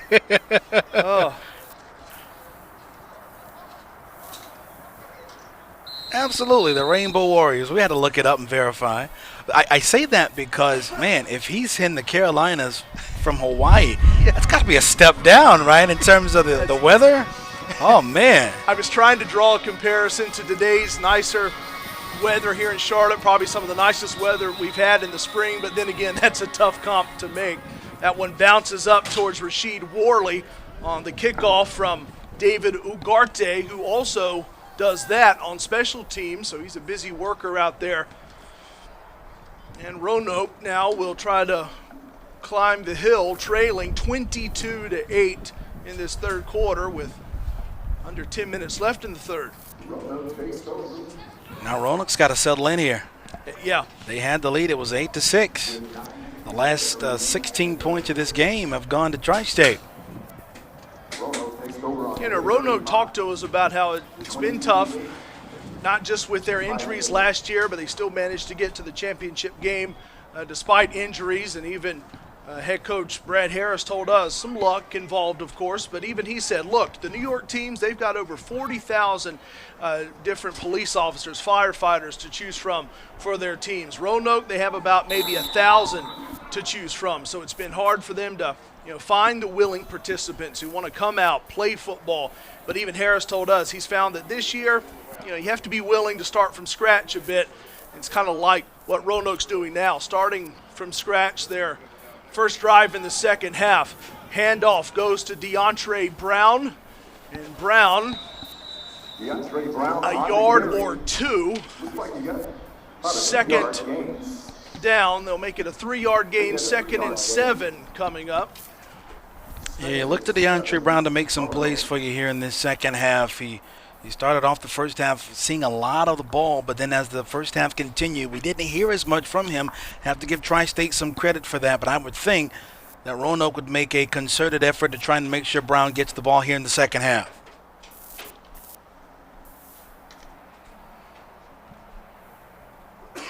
Second and 7.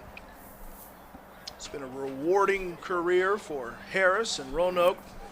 Small beginnings, but now one of the teams in the NPSFL. Of course, the classic Sir Francis Drake saying those small beginnings worked out for him too. Handoff goes to DeAndre Brown. Brown close to the line to gain. He might have fallen ahead and gotten it for a first down for Roanoke, and he does.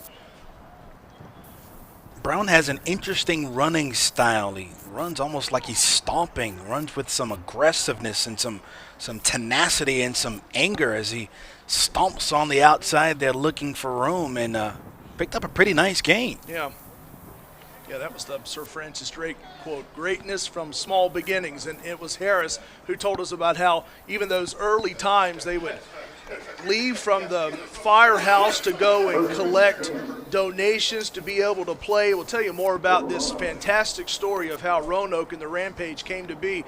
There was an unlikely source pretty local to the area that really helped out Roanoke in their early years. We'll tell you about it shortly. 1st and 10 from their 46-yard line as Lewis Bell fakes the handoff and loops it downfield, incomplete, looking for Rasheed Worley. 2nd down. Really good coverage there too, step for step. I believe that was Raheem Bradshaw. We've heard from him quite a bit throughout this game, and he was right there, locked step for step with the receiver down the field. And the best thing you could do in that situation is, if you're the quarterback for Roanoke Rampage, is throw that thing far enough away so that nobody can pick it off. 2nd and 10, Roanoke.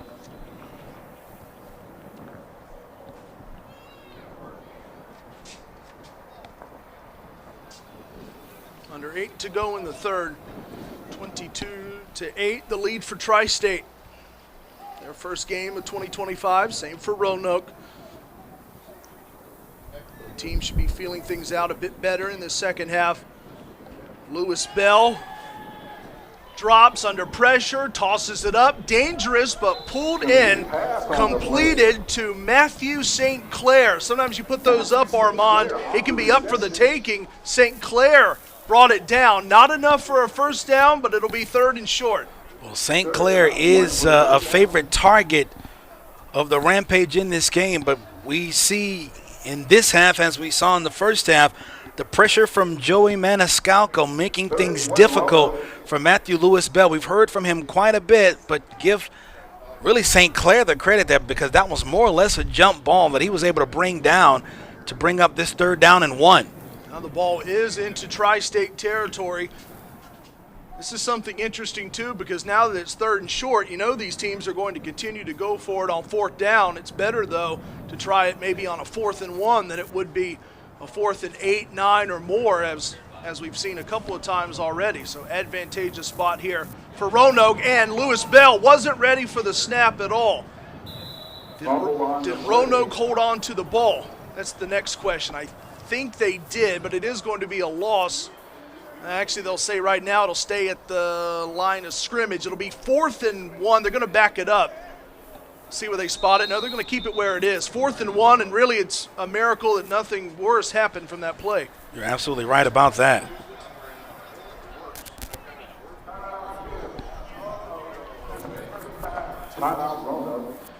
So now Roanoke calls a timeout. Brad Harris wants to talk about things.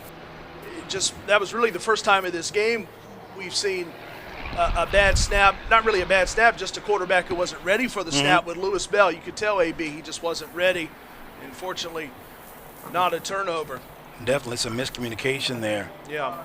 Today's broadcast here on the NPSFL network being brought to you by ECAD. That's Educated Canines Assisting with Disabilities. Our mission at ECAD is to enable people with disabilities to gain greater independence and mobility through the use of specially educated dogs. You can visit ecad1.org to learn more about our service dog program.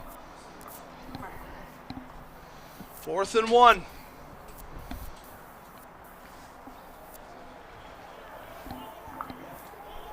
Roanoke.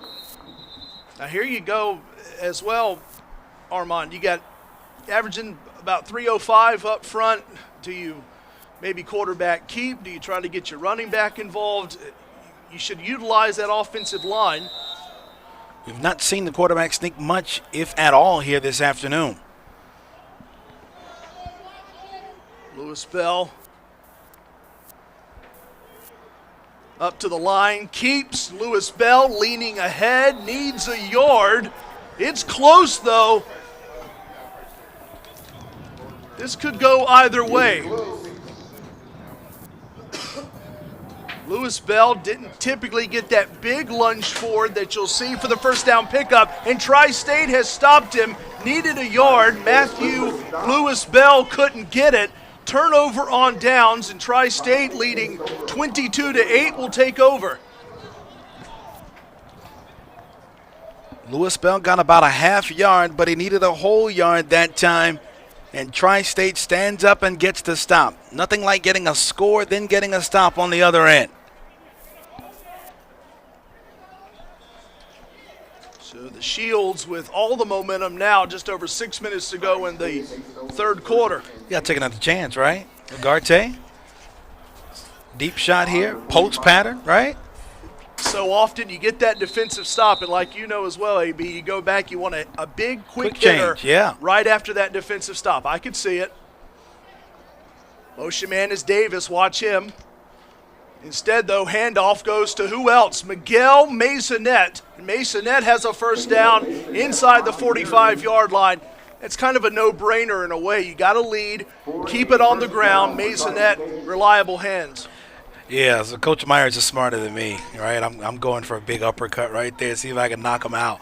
But when you've got a player as talented as Masonette, this good offensive line, finding a hole up the middle of the defense, reasonable decision there to make. Yeah, we mentioned it, almost a 2,000-yard rusher when he was doing all that at Stony Brook. Here goes Miguel Masonette. Look at him go. He's got another first down. Masonette crashing his way inside the 30-yard line. A bowling ball is Masonette. And bowling strikes right now, back-to-back big plays on this next drive for Tri-State. Two attributes of his that really stand out. First of all, his elusiveness. He is able to get away from defenders. And then secondly, his physicality. Both of them, he's put them on display throughout this game, has made tackling so difficult for the Rampage to do here in this game today. 1st and 10 from the 28. Masonette stays the back. Instead, it goes to Chris Maldonado. Maldonado can't duplicate the success of the last 2 runs. 2nd down. See if he scratched out anything there. One of the things I love about what Tri-State has done in this game today is they've really done it both ways. They're running between the tackles. They're also running some stretch action, running some left tackle, right tackle side running as well. They're trying to balance this thing up from a run standpoint, and it's been pretty successful throughout the day. No gain. 2nd and 10.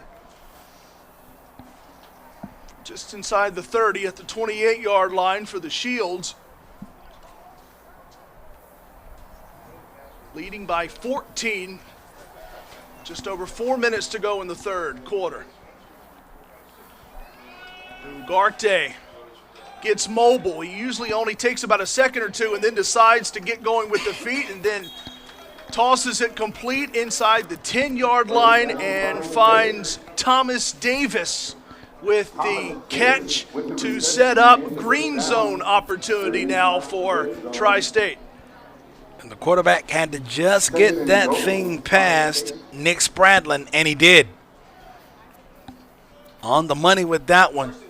He did not have a lot of wiggle room. 1st and goal from the 8. Shields looking to add to their lead. Ugarte gives it to Chris Maldonado. Kind of beats and bangs his way inside the 5. 2nd and goal. I mean, now it's simple, Armand. You can do just about anything now if you're the Shields. You could do this again with Ugarte and let him work. You could just pound it again. Really, the choice, it's like a fielder's choice. You can do whatever you want.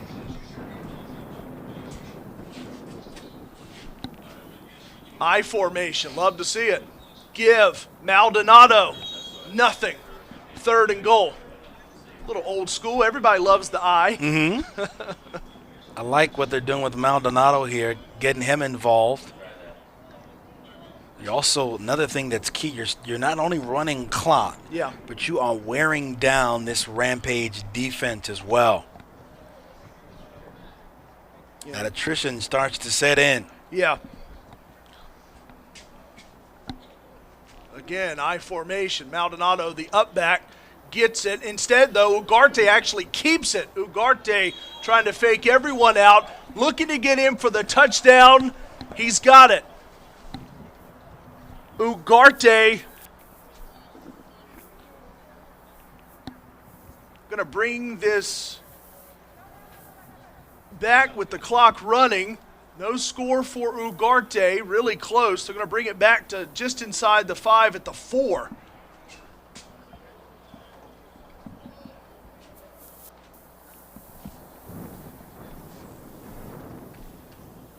Third and goal.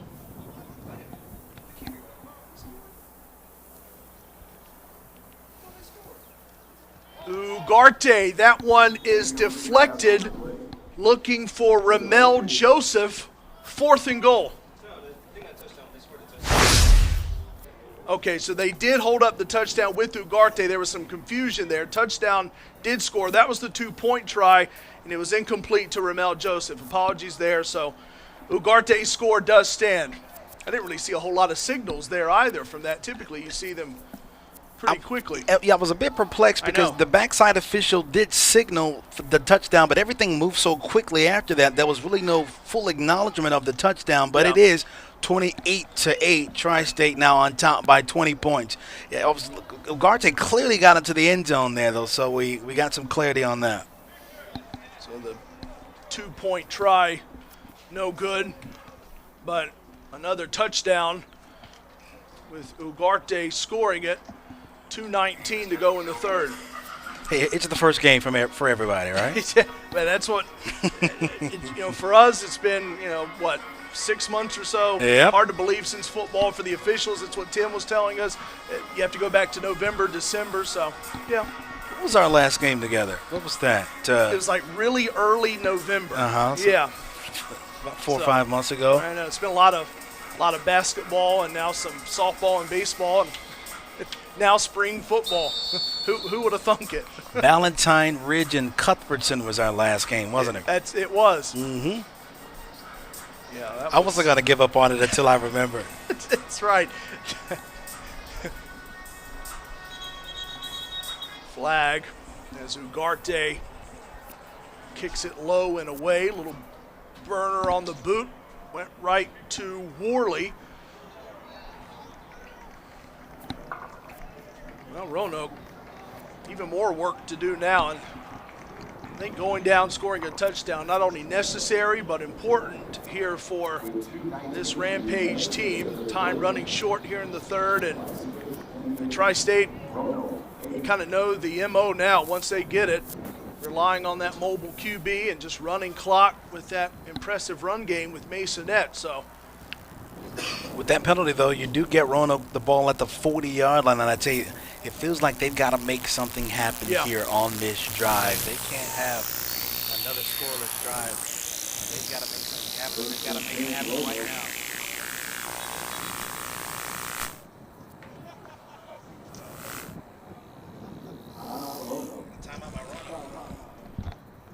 So Roanoke wants to talk things over before their next drive. The penalty certainly assists them to move it up about 20 yards from where it was initially fielded, so that's a positive. All right, we're back after this on the NPSFL Network. We're talking about the people who have put their lives on the line for this great country, the people who have lost and paid the greatest price for our freedom, for guys like me to be able to go sing songs about whatever I want to sing about every single night. And we're talking about an organization that helps support families and support the people that are running into the danger that the rest of us are running away from. And that's the kind of people I want to be beside. Those are the real heroes, man. I'm just a big fat guy with a guitar. Hey y'all, this is Jelly Roll, and I am asking you to give $11 a month to the Tunnel to Towers Foundation. The Tunnel to Towers Foundation is committed to honoring the dignity of the American service member and is committed to helping end homelessness amongst the veteran community and ensure no veteran is left behind.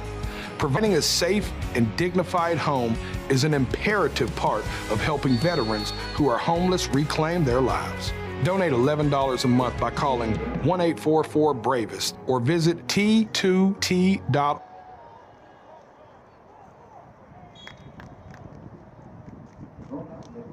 Looking for Shane Gibson. It'll be second down, just a little over 2 minutes left in the third, and the deficit stands at 20 for Roanoke, looking to chip into that before we get to the end of the third quarter as we're back here on the NPSFL Network on this Saturday in East Charlotte. Corey Hodges, Armand Brody, and our team. This is just game one of our Jamboree Saturday. Game two coming up between the enforcers of the Chicago Police Department and the Cobras of Charlotte. So exciting stuff still to come. Where is the offense going to come from Roanoke here? They need a big play, something maybe from DeAndre Brown. Can he make a play for them here? Of course, Matthew Lewis Bell is a dual threat quarterback. Can he do something with his legs? They need an opening here with the third quarter winding down. Yeah, Brad Harris was concerned about attrition as we get longer into this game. Lewis Bell, incomplete, almost a pick. It's just incomplete, which is probably the best result there. Looking for C.J. Ross Jr. It's now third down. When Matthew Lewis Bell goes to sleep tonight, he's going to see Joey Maniscalco in his dreams, because Joey has been living in the backfield, 28 in black. He is so aggressive. He has been so active. He's so tenacious, just 5'8", 210 pounds. And you would say, well, he's just 5'8". He's not going to do me a whole lot of harm. But he is all over the field, and he has been all game long. So belligerent. He's come up with a pick in this game. Talking about Maniscalco. 3rd and 10. From there, 40, 2:10 to go in the third. A lot of local talent on this Roanoke team. Lewis Bell, one of them. Rampage quarterback. Couple drops. Fires it, complete. Links up with Nick Spradlin. Catches it in traffic. A first down pickup for the Rampage and gets it to the 46-yard line of the Shields. Yes, Spradlin's been another star for him. Really nice connection, and Lewis Bell put this ball on the money. He gets good time, good protection, puts that one up high where only Spradlin can bring it down, and they pick up a much-needed first down. Yeah, Brad Harris was telling us this great story earlier in the week about the first conversation he ever had with Todd Stone of the Roanoke Firehouse. Stone had asked him if he wanted to play and then later coach again, and Harris said, heck yeah. He didn't say heck, but he said, heck yeah, I want to play, and then later would become the coach, which he is now. Trying to see if his team can do something here late in the third. Nice pickup a moment ago. Lewis Bell now going near side, kind of looping it over the head of DeAndre Brown. Incomplete, saves some of the clock. 2nd and 10 with 13 ticks to go in the third. Well, Harris knew that his defense was, at least he felt his defense would be the more stable unit. But, you know, this is what happens during the early part of a season, not just in this league, but for so many leagues. A lot of times it takes the offenses some time to catch up, Corey. We see it in the NFL. Every year it seems now we hear these conversations about why the offenses seem so sluggish in September and sometimes parts of October. It takes a while. Yeah. And you're talking about a team that they don't have the same level of time together as they do in the NFL or as they do at the college football level. You have to work to make the time, and you've got to work on progressing and improving as the season goes along. Lewis Bell, that offensive line will give him some time. Look at that, it's jumbled and caught. DeAndre Brown. Brown in a crowd comes down with it inside the 25-yard line. It got knocked around off of a Shields player, off of a Rampage player, came back down into the hands of Brown. Wow. How did he come down with this thing? Watch how many hands this thing touches before it ends up in the hands of DeAndre Brown. That's just great concentration by him. A lot of traffic, a lot of congestion in there, and somehow or another Brown tears it away to pick up that first down. Yeah, a little immaculate reception there for Brown, ping-ponging on the heads of a couple different players, and that's a huge play. Second big play of this drive. Roanoke looking good now. Late here in the third, got a player down, but we'll check on him for the Shields. You know, to finish up that story, I thought it was great all the time we got to spend with Brad Harris earlier this week. He was talking to Todd Stone, and you know, Todd had asked him, like we said moments ago, do you want to play again? Do you want to coach again? You know, Stone had told him it's a legit league, and you know, ultimately it was just a lot of hard work to be able to go out and try to get donations, leaving the firehouse, going out and actually getting donations for the team to start everything up. But one of the biggest benefactors early on, AB, was you would think, okay, who's going to help out a team in Roanoke? Who's going to be a part of a semi-pro team that not a whole lot of people know about? Well, it was Frank Beamer of Virginia Tech. Everybody knows Beamer if you're a college football fan, especially if you're a college football fan who lives in Virginia.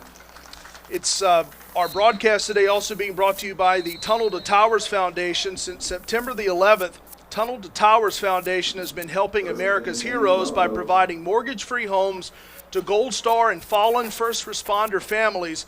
And we're also committed to eradicating veteran homelessness and helping America to never forget September the 11th, 2001. You can visit t2t.org for more information or to make your donation today. But Beamer was a huge part of the early years of the Rampage. He allowed them to get pads and gloves, and it was just a great thing. End zone shot, that's incomplete. Lewis Bell looking for Nick Spradlin. Spradlin wants a flag, doesn't get it. Second down. Looks like the pass that time was a little bit behind the intended target, Spradlin. And Tri-State able to make a stop on it. But you're right about that Beamer story. Yeah. Harris said, Frank let us come in, have all Virginia Tech's old pads and jerseys and brand new gloves for that first year. That's a way to get things started. You need somebody to believe in what you're trying to do, believe in your program, breathe some life into you. And Frank Beamer was there to do the job. Liberty University also helped out, gave them some pads as well, so they got some of the local big colleges to help them out. 25 seconds and counting left in the third. Lewis Bell with time. End zone. This one incomplete as well. Well defended was Spradlin as Nicholas Rodriguez knocked it away, but we do have a flag down closer to the line of scrimmage.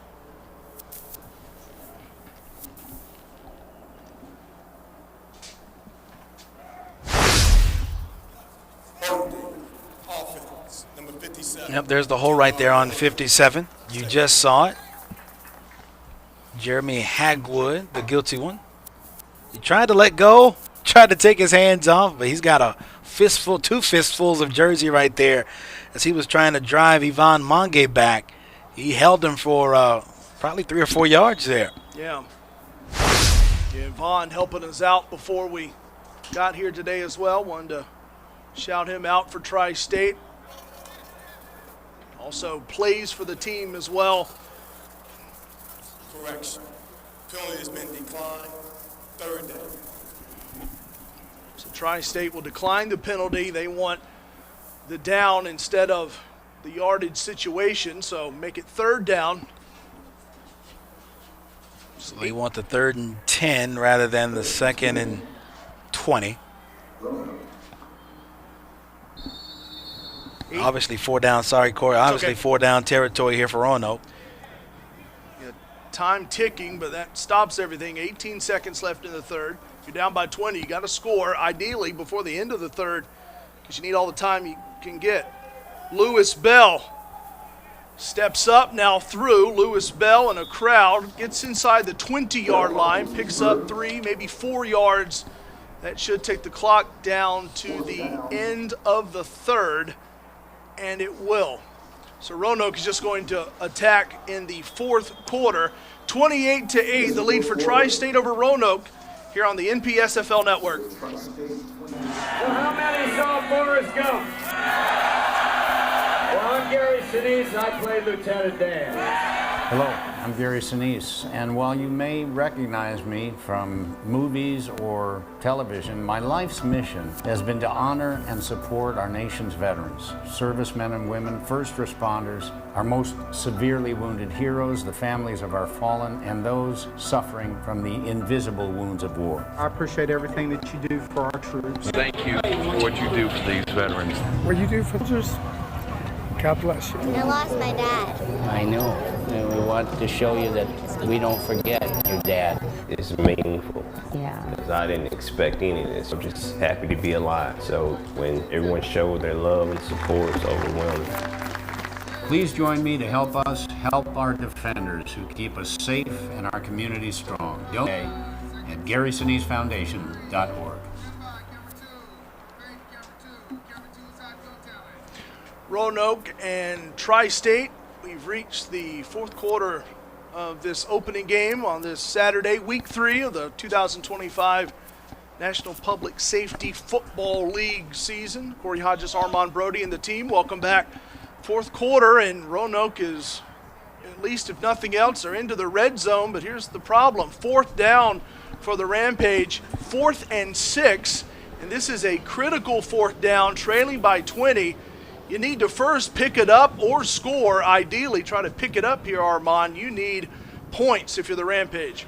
And this is when you go to your best player. You call that best play. What do we have in the playbook? Pull it out now and try to move the chains minimum. Get into the end zone maximum. 4th and 6. Lewis Bell. Bell flips it. Sideline. Tiptoeing, gets in for the score. Our player spotlight, Austin Rowland scores it from 18 yards out. This is a 28-14 game with the 2-point conversion try soon to follow. Had to be a lapse in coverage here from Tri-State. They come crashing down. You see that one late defender comes crashing down towards the quarterback, and it leaves Austin Rowland wide open to tiptoe down the sideline and get into the end zone for that touchdown. Tri-State took a chance there trying to come after the quarterback, and they left Rowland unaccounted for on the backside. Once again, giving some time there for Lewis Bell to move around, find Rowland.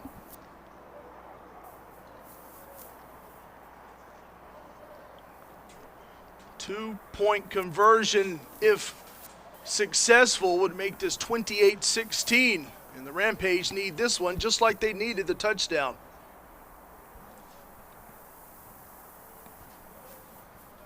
Lewis Bell, bit of a high snap. Bell looks again Rowland's way. He's covered up 2-point conversion try is no good. He was shaded by James Ingram of the NYPD. But at least it's a touchdown for Roanoke. Yep, something positive for him. Yeah. It's been a while.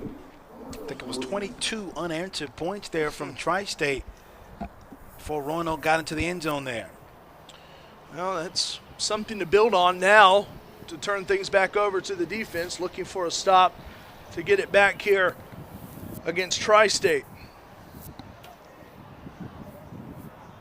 Always want to get a score and then a stop. It just adds another level of confidence and just good feelings for your team. And it's something that Roanoke needs after a challenging few quarters, after what looked like an encouraging start. Both teams got off to a bit of a slow start, but Roanoke has had a tough time of it the last couple of quarters, so that touchdown, if nothing else, should give them some confidence here. They've got enough time. We've got a full quarter left, basically. They can get another stop here, get some good field position. Both teams have had pretty decent field position throughout the game. Roanoke just has not been able to capitalize, and of course we've had some turnovers, some interceptions as well. But the door is still left open here for the Rampage to do something. Plenty of time left. C.J. Ross Jr. will kick this away.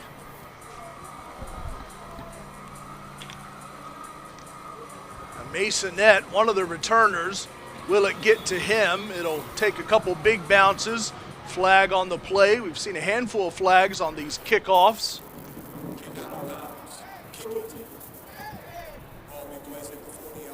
That does not help Roanoke's cause there to have that kick go out of bounds.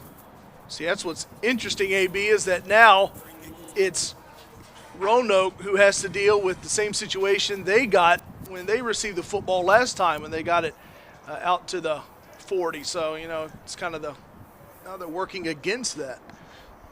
It's another time here for Tri-State to also start at the 40-yard line. Last time they scored, this is where they started. Of course, you look to Mason at number 20. Ugarte's had a good day. For him to make some plays with his legs, it's always a possibility for the quarterback. Only 7 seconds gone by in this fourth quarter. 28-14 Shields. Incomplete as Ugarte looks again for Thomas Davis.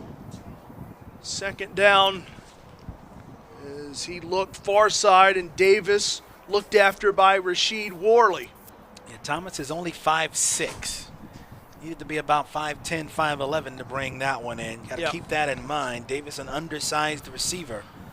And that should affect how Ugarte throws towards him, especially in the flat. Got to bring that thing down so that Davis can bring it in. 2nd and 10. Ugarte gets it to Masonette on a nice end-around play, and Masonette just into Roanoke territory to pick up almost a first down, about 2 yards shy of it. Love the way they get Mason at the ball. So much traffic in there. It looks like that ball is going off to Maldonado, and instead it's Masonette coming around the end. Just a yard shy of midfield at their 49. It's 3rd and short. 3rd and 1 for the Shields. Masonette in motion. 3 wide set. Ugarte, good catch. Near side by Marlon Beckles, and Beckles a little extra after the play, rolled into close to the sideline of the Shields, and he comes up with both arms out. We'll see what kind of look we can get on this one. Really the story here is what happens after the play. It always gets a little physical over there when you're trying to bring somebody down, and of course it's along the sideline, so all the other team members are going to take a look at it. Beckles was not only down to the ground, but down and up and over. Yeah. Yep. Beckles coming up and jawing a bit with Wesley Richer. Ugarte steps back up and through the pocket, incomplete down there towards Masonette with 2 defending. And I think Roanoke just got the worst of this defensively. And down now is Matthew St. Clair.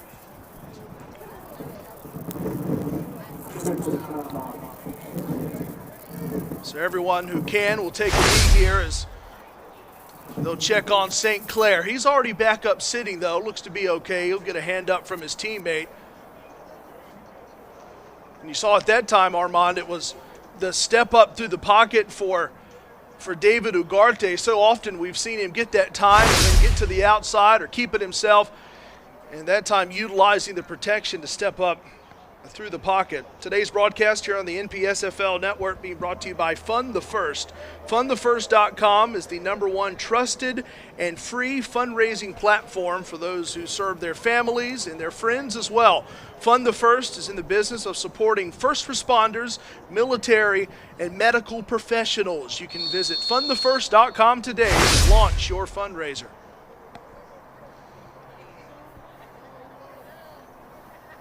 Second and 10.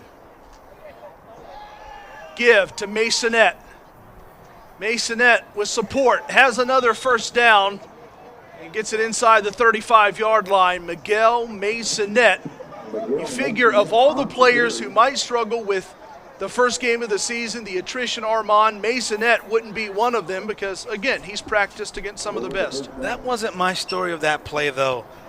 Number 12, Thomas Davis, at just 5 feet 6 inches, was in there with such an aggressive block, driving a defender back to create even more space for Masonette there. That was impressive.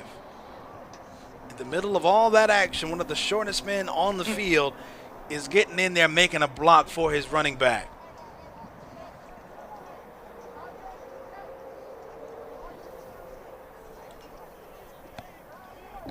First and 10 now from the 33 of Roanoke for Tri-State. Looking to answer the touchdown on that last drive for Roanoke.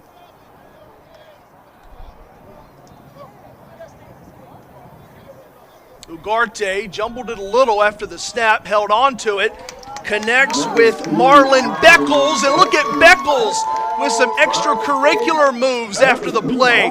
Had to sprint past Matthew St. Clair to get in from 33 yards out, and there's the impressive Marlon Beckles for 6 for Tri-State. They lead it 34-14 over Roanoke.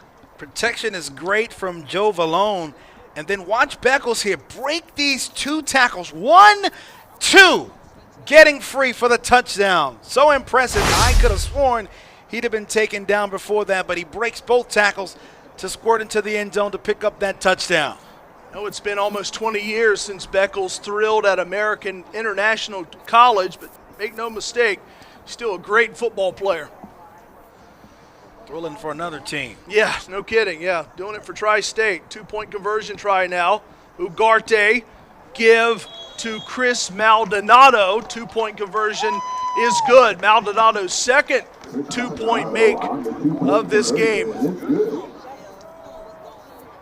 So that's an 8-point drive down the field for the Shields. And this one's just too easy. Yeah. Maldonado is hit. He just keeps the legs churning.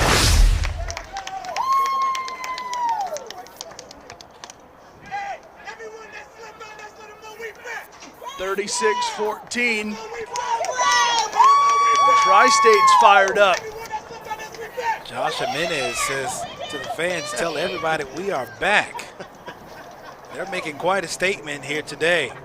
First game of the season to pull up 36 points with this much time left of the game. Yeah. Speaks to the kind of talent perhaps this Tri-State team has and the kind of season they could have here if they keep this up. I tell you, Jimenez, first of all, you love, like you said, you love to see the passion for guys who, this is the whole point of it. Extra football for them. Mm-hmm. And whenever you can get someone that fired up, you know he really cares. But the other thing, we mentioned at the top, this is a Roanoke team that was playing NYPD for the championship last year, and they've got them down 22 points. And here's the deal. This is still football, right? Sure. Nobody wants to lose. I don't care what league it is. Right. Nobody wants to lose. You want to put your best foot forward, put your best on display, and most importantly, you want to win. You want to win. The energy for Jimenez, really cool to see. After the kickoff for Ugarte, down close to the 30 on the return for Roanoke. Couple bodies down there, pull everybody off and find DeAndre Brown. First and 10.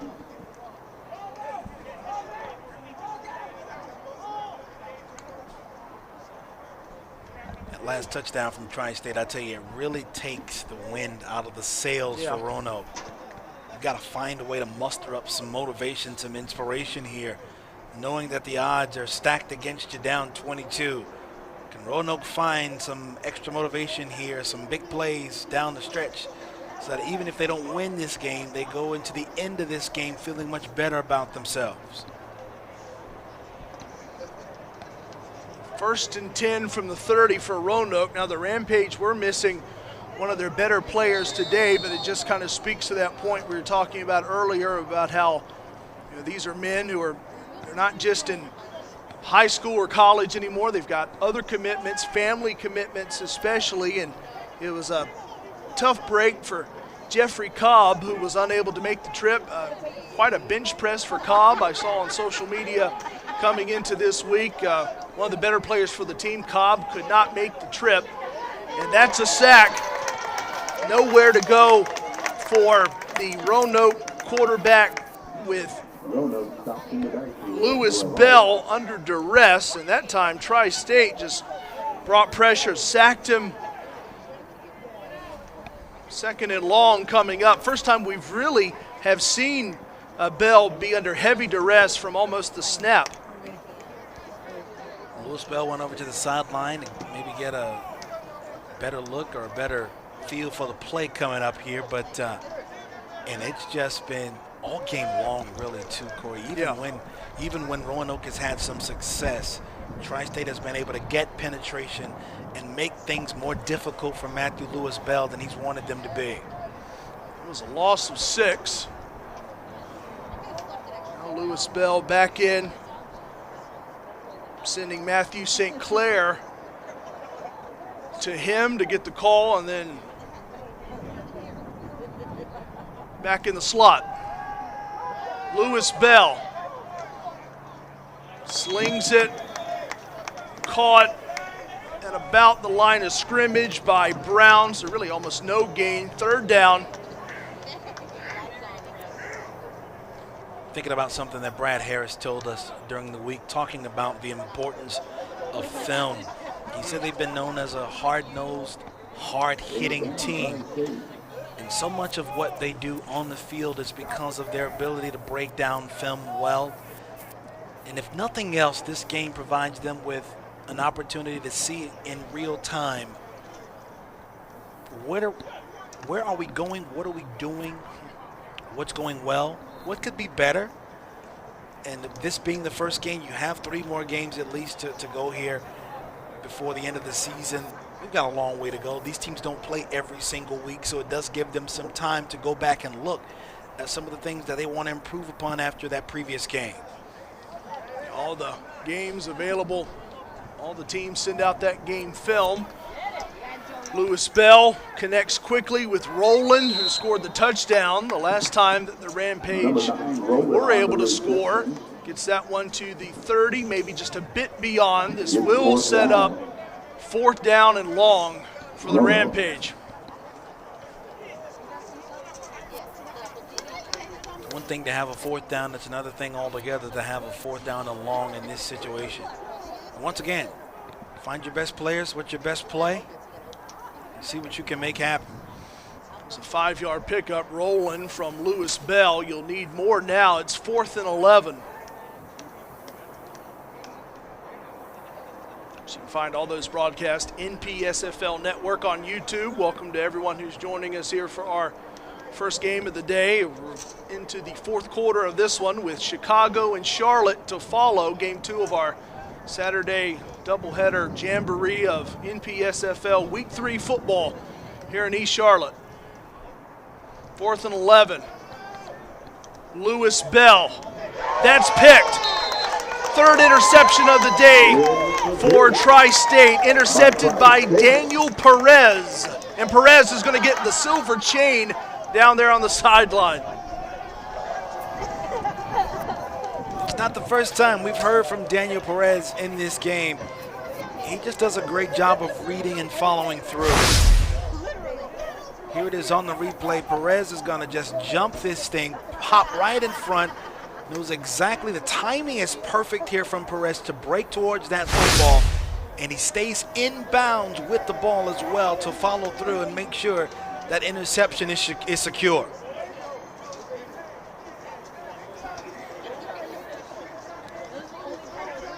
A lot of reasons to celebrate for this Tri-State Shields team here this afternoon. So Perez also plays and also works for the sanitation department. Seems to be a theme there today with sanitation guys for New York coming through with clean it up pickoffs. 8:17 to go. Low snap, really low snap. Trouble initially for Ugarte. Picks it up. Ugarte, wide open man, incomplete to Marlon Beckles, who leapt but couldn't pull it in. Nobody was around him, but Beckles would love to have that one back. Ugarte, though, just finds a way to keep a play alive, doesn't he? He does. And if you've got people working from sanitation, you ought to have something like, if they make, especially defensive players, like the fumble recovery, like the cleanup crew or something like that. You Right. can call them that. I mean, you've already got the old Oakland Raiders look anyway with the way these colors are, especially once they brought out that silver chain. I mean, that looked like that was the old Al Davis film. Handoff, Miguel Masonette. Masonette is just a wrecking ball, Armand. Look at him go inside the 25-yard line, just beating and banging. He is a terror once he gets running. Well, we talked about those two attributes he has, elusiveness and physicality, and my goodness, he is not afraid of contact in the slightest. A fearless runner who welcomes and embraces contact from a defender. He rocks that all the way to the 25-yard line. Fresh set of downs. Ugarte, eyes getting wide, incomplete. Looking for the score, but can't link up with Chris Cribbs. That should have been 6. That pass was just a little bit out ahead. I love the play call there, though. Just a little bit too far out ahead of Cribbs. If that pass had been a little bit more accurate, would have been another 6 points for Tri-State.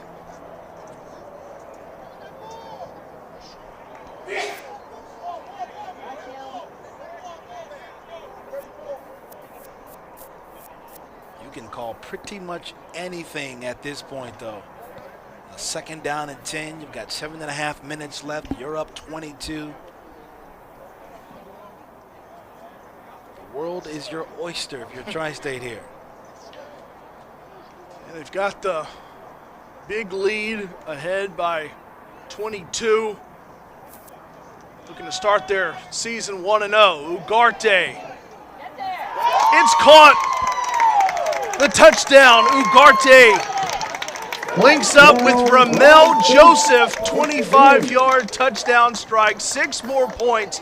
42-14 as Tri-State is convincing in week 3 action. It's one-on-one coverage on the outside, and this pass is so good. Watch him lead Joseph out in front, and Joseph is able to get under that pass for the 6 points and another touchdown for Tri-State. Talking about Joseph earlier on the player spotlight. So it seems like whoever we shine the light on, whether it's Roland for Roanoke or Joseph for Tri-State, they're coming through. Now, Joseph played for Long Island University. Grew up in Jamaica, New York. Actually missed a 2-point conversion. He did. Surprisingly. Yeah, going for 2 more points, so conversion failed. It's 42-14 for Tri-State. So they've shown the ability to score on the ground. They can score with Ugarte, giving him some time. As you mentioned, great lead on that touchdown pass. So a convincing lead with just under 7.5 minutes to go in game 1 on this Saturday. Yeah, you know, they talk about throwing to a spot. Right? Not always throwing to a man, but throwing to a spot. That touchdown pass was perfect. quarterback threw that thing to a spot, and Joseph was exactly where he was supposed to be to get under that football for the score. More fans starting to show up here at Rocky River High School in East Charlotte, getting ready for the Charlotte Cobras later, hosting Chicago, the enforcers of Chicago Police Department. So starting to see some more Cobras gear show up here at their home game weekend after making that long trip out west. Now finally home, and looking forward to that one. You'll be able to see that here as well on the NPSFL network.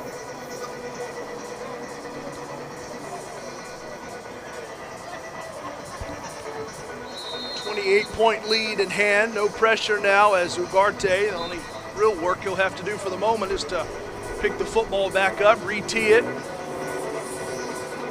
some occasional gusts today, nothing too bad, just occasionally they'll get in and move that football off the tee. Ugarte bounces it, clean catch for DeAndre Brown. Here's Brown in a crowd looking for blockers. Brown past midfield. More blockers. DeAndre Brown still going and burrows his way inside the 35. Best return of the day on either side. DeAndre Brown, who might have paid for it a bit right at the end. He's still down, and we have a flag down as well. Back around the opposite 35 on the return side. That's the DeAndre Brown we saw more of in the first half.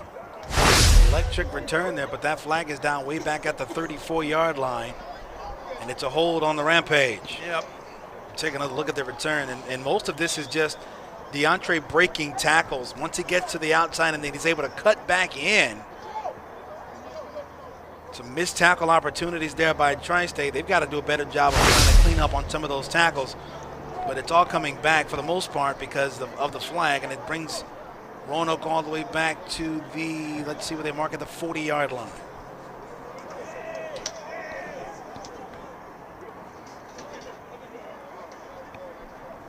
Just to remind you folks, this is week 3.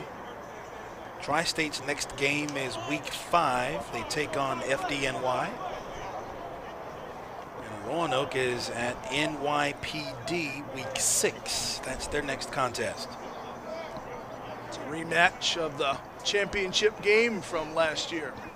Now that one was in Salem, Virginia last year, that championship game, which Coach Harris alluded to, saying that was call that? kind of a right now. You're in Virginia a lot. I am. Yeah. And it was also interesting when Harris mentioned that he went to Ferrum. My dad went to Ferrum, graduated from Ferrum. You didn't tell me that. I was going to throw that in yesterday, and we were getting low on time, but there's a lot of connections up there. That's Hodges country up there. You go up to Bassett, Virginia, Martinsville, Virginia, where they're racing at this weekend. I've been to Martinsville. Yeah, it's Hodges country. Well, today's broadcast here on the NPSFL Network being brought to you by ECAD. That's the Educated Canines Assisting with Disabilities.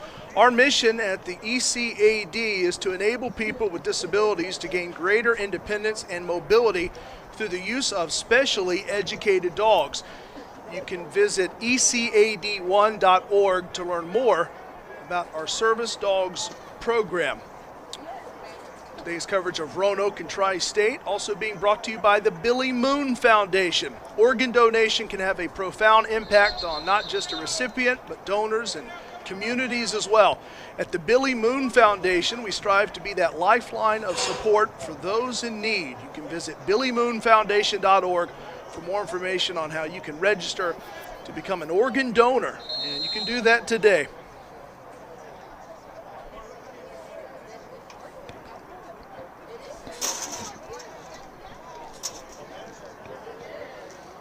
First and 10 from their 25, Roanoke back with the football. Handoff goes to Prince Robinson, and Robinson in a big crowd. He'll get some support from behind, kind of a convoy now. Robinson still going. Look at him go. He falls just past the 45-yard line. Robinson, that's the student body play, as they call it in old school football. And I love the officials not blowing it dead. Let them play, man. You got to earn that tackle. Another look at it here. Just 1, 2, 3, 4. Then I get the push from the back, not a tush push, but a back push. Right. And he just keeps driving with about 5 or 6 players all around there, getting up to about the 47-yard line. Well, they might ban the tush push, so I guess enjoy it wherever it is. Yeah. Until everybody gets banned from doing it. Jalen's just made it look too easy. He's going to ruin the fun for everybody.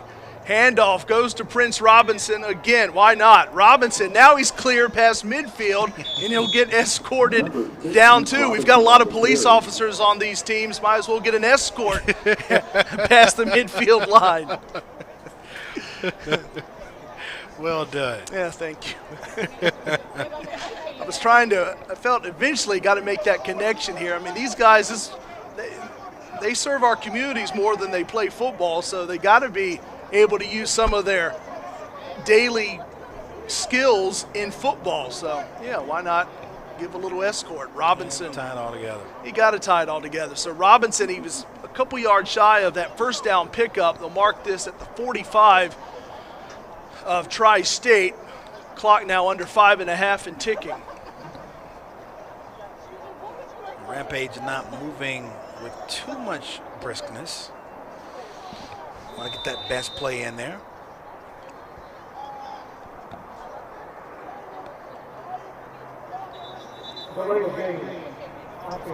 And actually bit him in the backside there. Yeah. Delayed game, Roanoke. 5-yard penalty. 2nd and 6 is going to back this up. Play clocks are being kept by the officials. They are not on the field. It's the first delay of game I think we've had called today. Yeah. Kind of thinking away, not being able to look up and see it has to be something if you're Lewis Bell and even Ugarte on the other side, you've got to keep track of that clock really almost in your head. Give. Really not much developing again for this time Rasheed Worley. Pretty much stays right there in midfield, maybe put it just past midfield at the 49 of Tri-State. Seeing a lot of hugs and claps over here on the Tri-State side. That's what happens when you know you've got a game well in hand. Start to feel a little bit more celebratory. They're feeling good. Yeah, it's got to be a good feeling though, right? I mean, you come all the way from the Northeast, yeah. Right? These are not teams who are all that local to Charlotte. Of course, Roanoke is much closer than the Tri-State team is, but to come all the way here from Connecticut, Jersey, and New York, and be in this area, and come up with a nice win to start off the season like this has got to be a pretty good feeling. Yeah, they had their big defensive meeting last night. And speaking of defense, this one is intercepted. It's the 4th pick of the day, picked off by Nicholas Rodriguez. And Rodriguez spins past the tackle, still up, and finally quieted down. What an interception. Rodriguez, he's finally stopped, but he had ideas and envisioning maybe taking that one all the way back. This secondary has been strong today for Tri-State. It has indeed. He put the chain around his neck. He had to elevate for that one. And how about the return here? He started inside the 30-yard line, and Nick just kept running. Cuts right, comes back to the middle, bounces left. We've seen so many broken tackles in this game. Rodriguez is another one there to set up Tri-State inside the 45-yard line. It's not 4, it's at least 3 picks. Rodriguez with 1, Maniscalco with 1, Daniel Perez with 1. I do think that's 4, actually. I think so, yeah. I think you're right. I forget the other one I'm missing, but yeah, what a way to start, offense and defense. Their 2025 opener. Big lead at hand, so not trying to overcomplicate this. Hand off to Chris Maldonado from Ugarte. Run some more clock, under 3.5 to go. Now, the interesting thing is about our next game, Charlotte has already played. And so they're coming into the game 1-0. They took down the San Diego Enforcers back in week 1. Yeah. So you would expect them to maybe look a little bit different than Chicago will coming into the next game. But for both these teams here right now, it's their first game of the season. And once again, just a great way. If you are a Tri-State fan, a great way to start the season. If you're a Tri-State supporter, they came out here and really after the first quarter took control of this game, and they really haven't looked back. Let this clock keep going. Take as much off of it as possible before you snap it. Masonette with the carry. Third down as we get set to dip under 2.5 to go.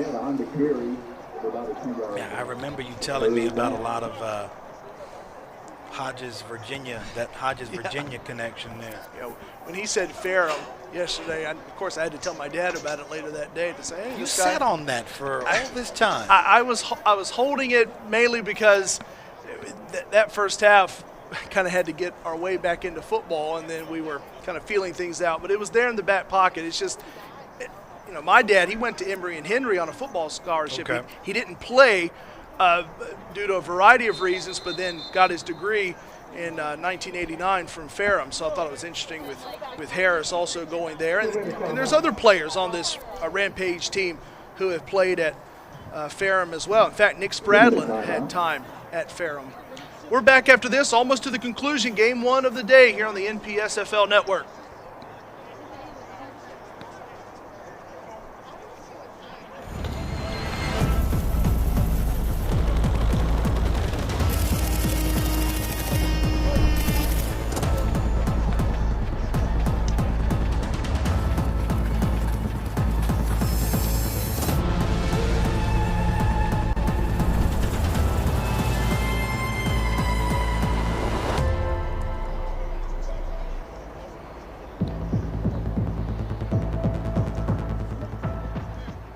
Frequently either stop looking for signs of hope and praying for a swift end to our agonizing pain.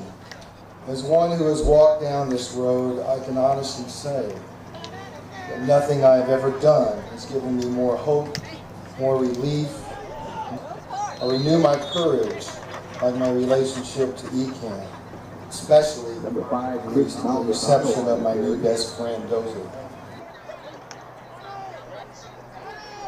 Chris Maldonado with the run moments ago as we're back here in Charlotte, trailing towards the end of the first game of our Saturday doubleheader of National Public Safety Football League action, Week 3 action in the NPSFL. Maldonado, not enough for the first down. It's 4th and 5 with now 1:20 to go.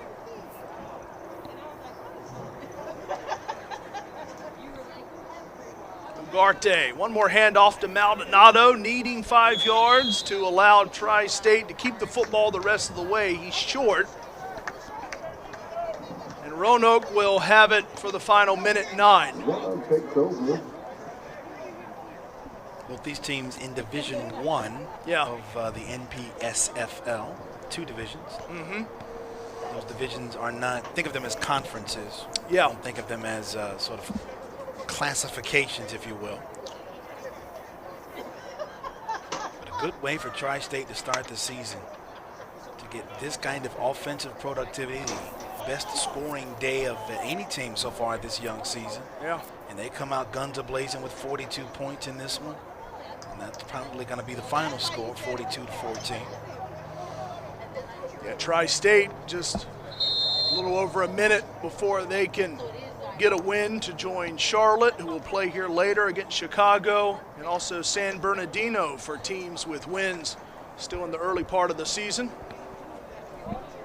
San Bernardino took care of LAPD. 34 points up on them. Yeah, that's the thing. With these 42, this will set the new top mark for the most points scored in a game so far this season in the NPSFL, with, of course, Charlotte and Chicago coming up. Might change that. Who knows? Handoff goes to DeAndre Brown. So we're under a minute to go. Not only did San Bernardino win that game, so put up 34 points. They shut out LAPD in that one, 34-0 there. Yeah. Took away to start the year. Always nice to start any kind of season with a win, and that's what's going to happen here for Tri-State. I'll tell you this too, Corey. We've been sort of in football, basketball, and softball. I've seen you've been doing softball and baseball and basketball.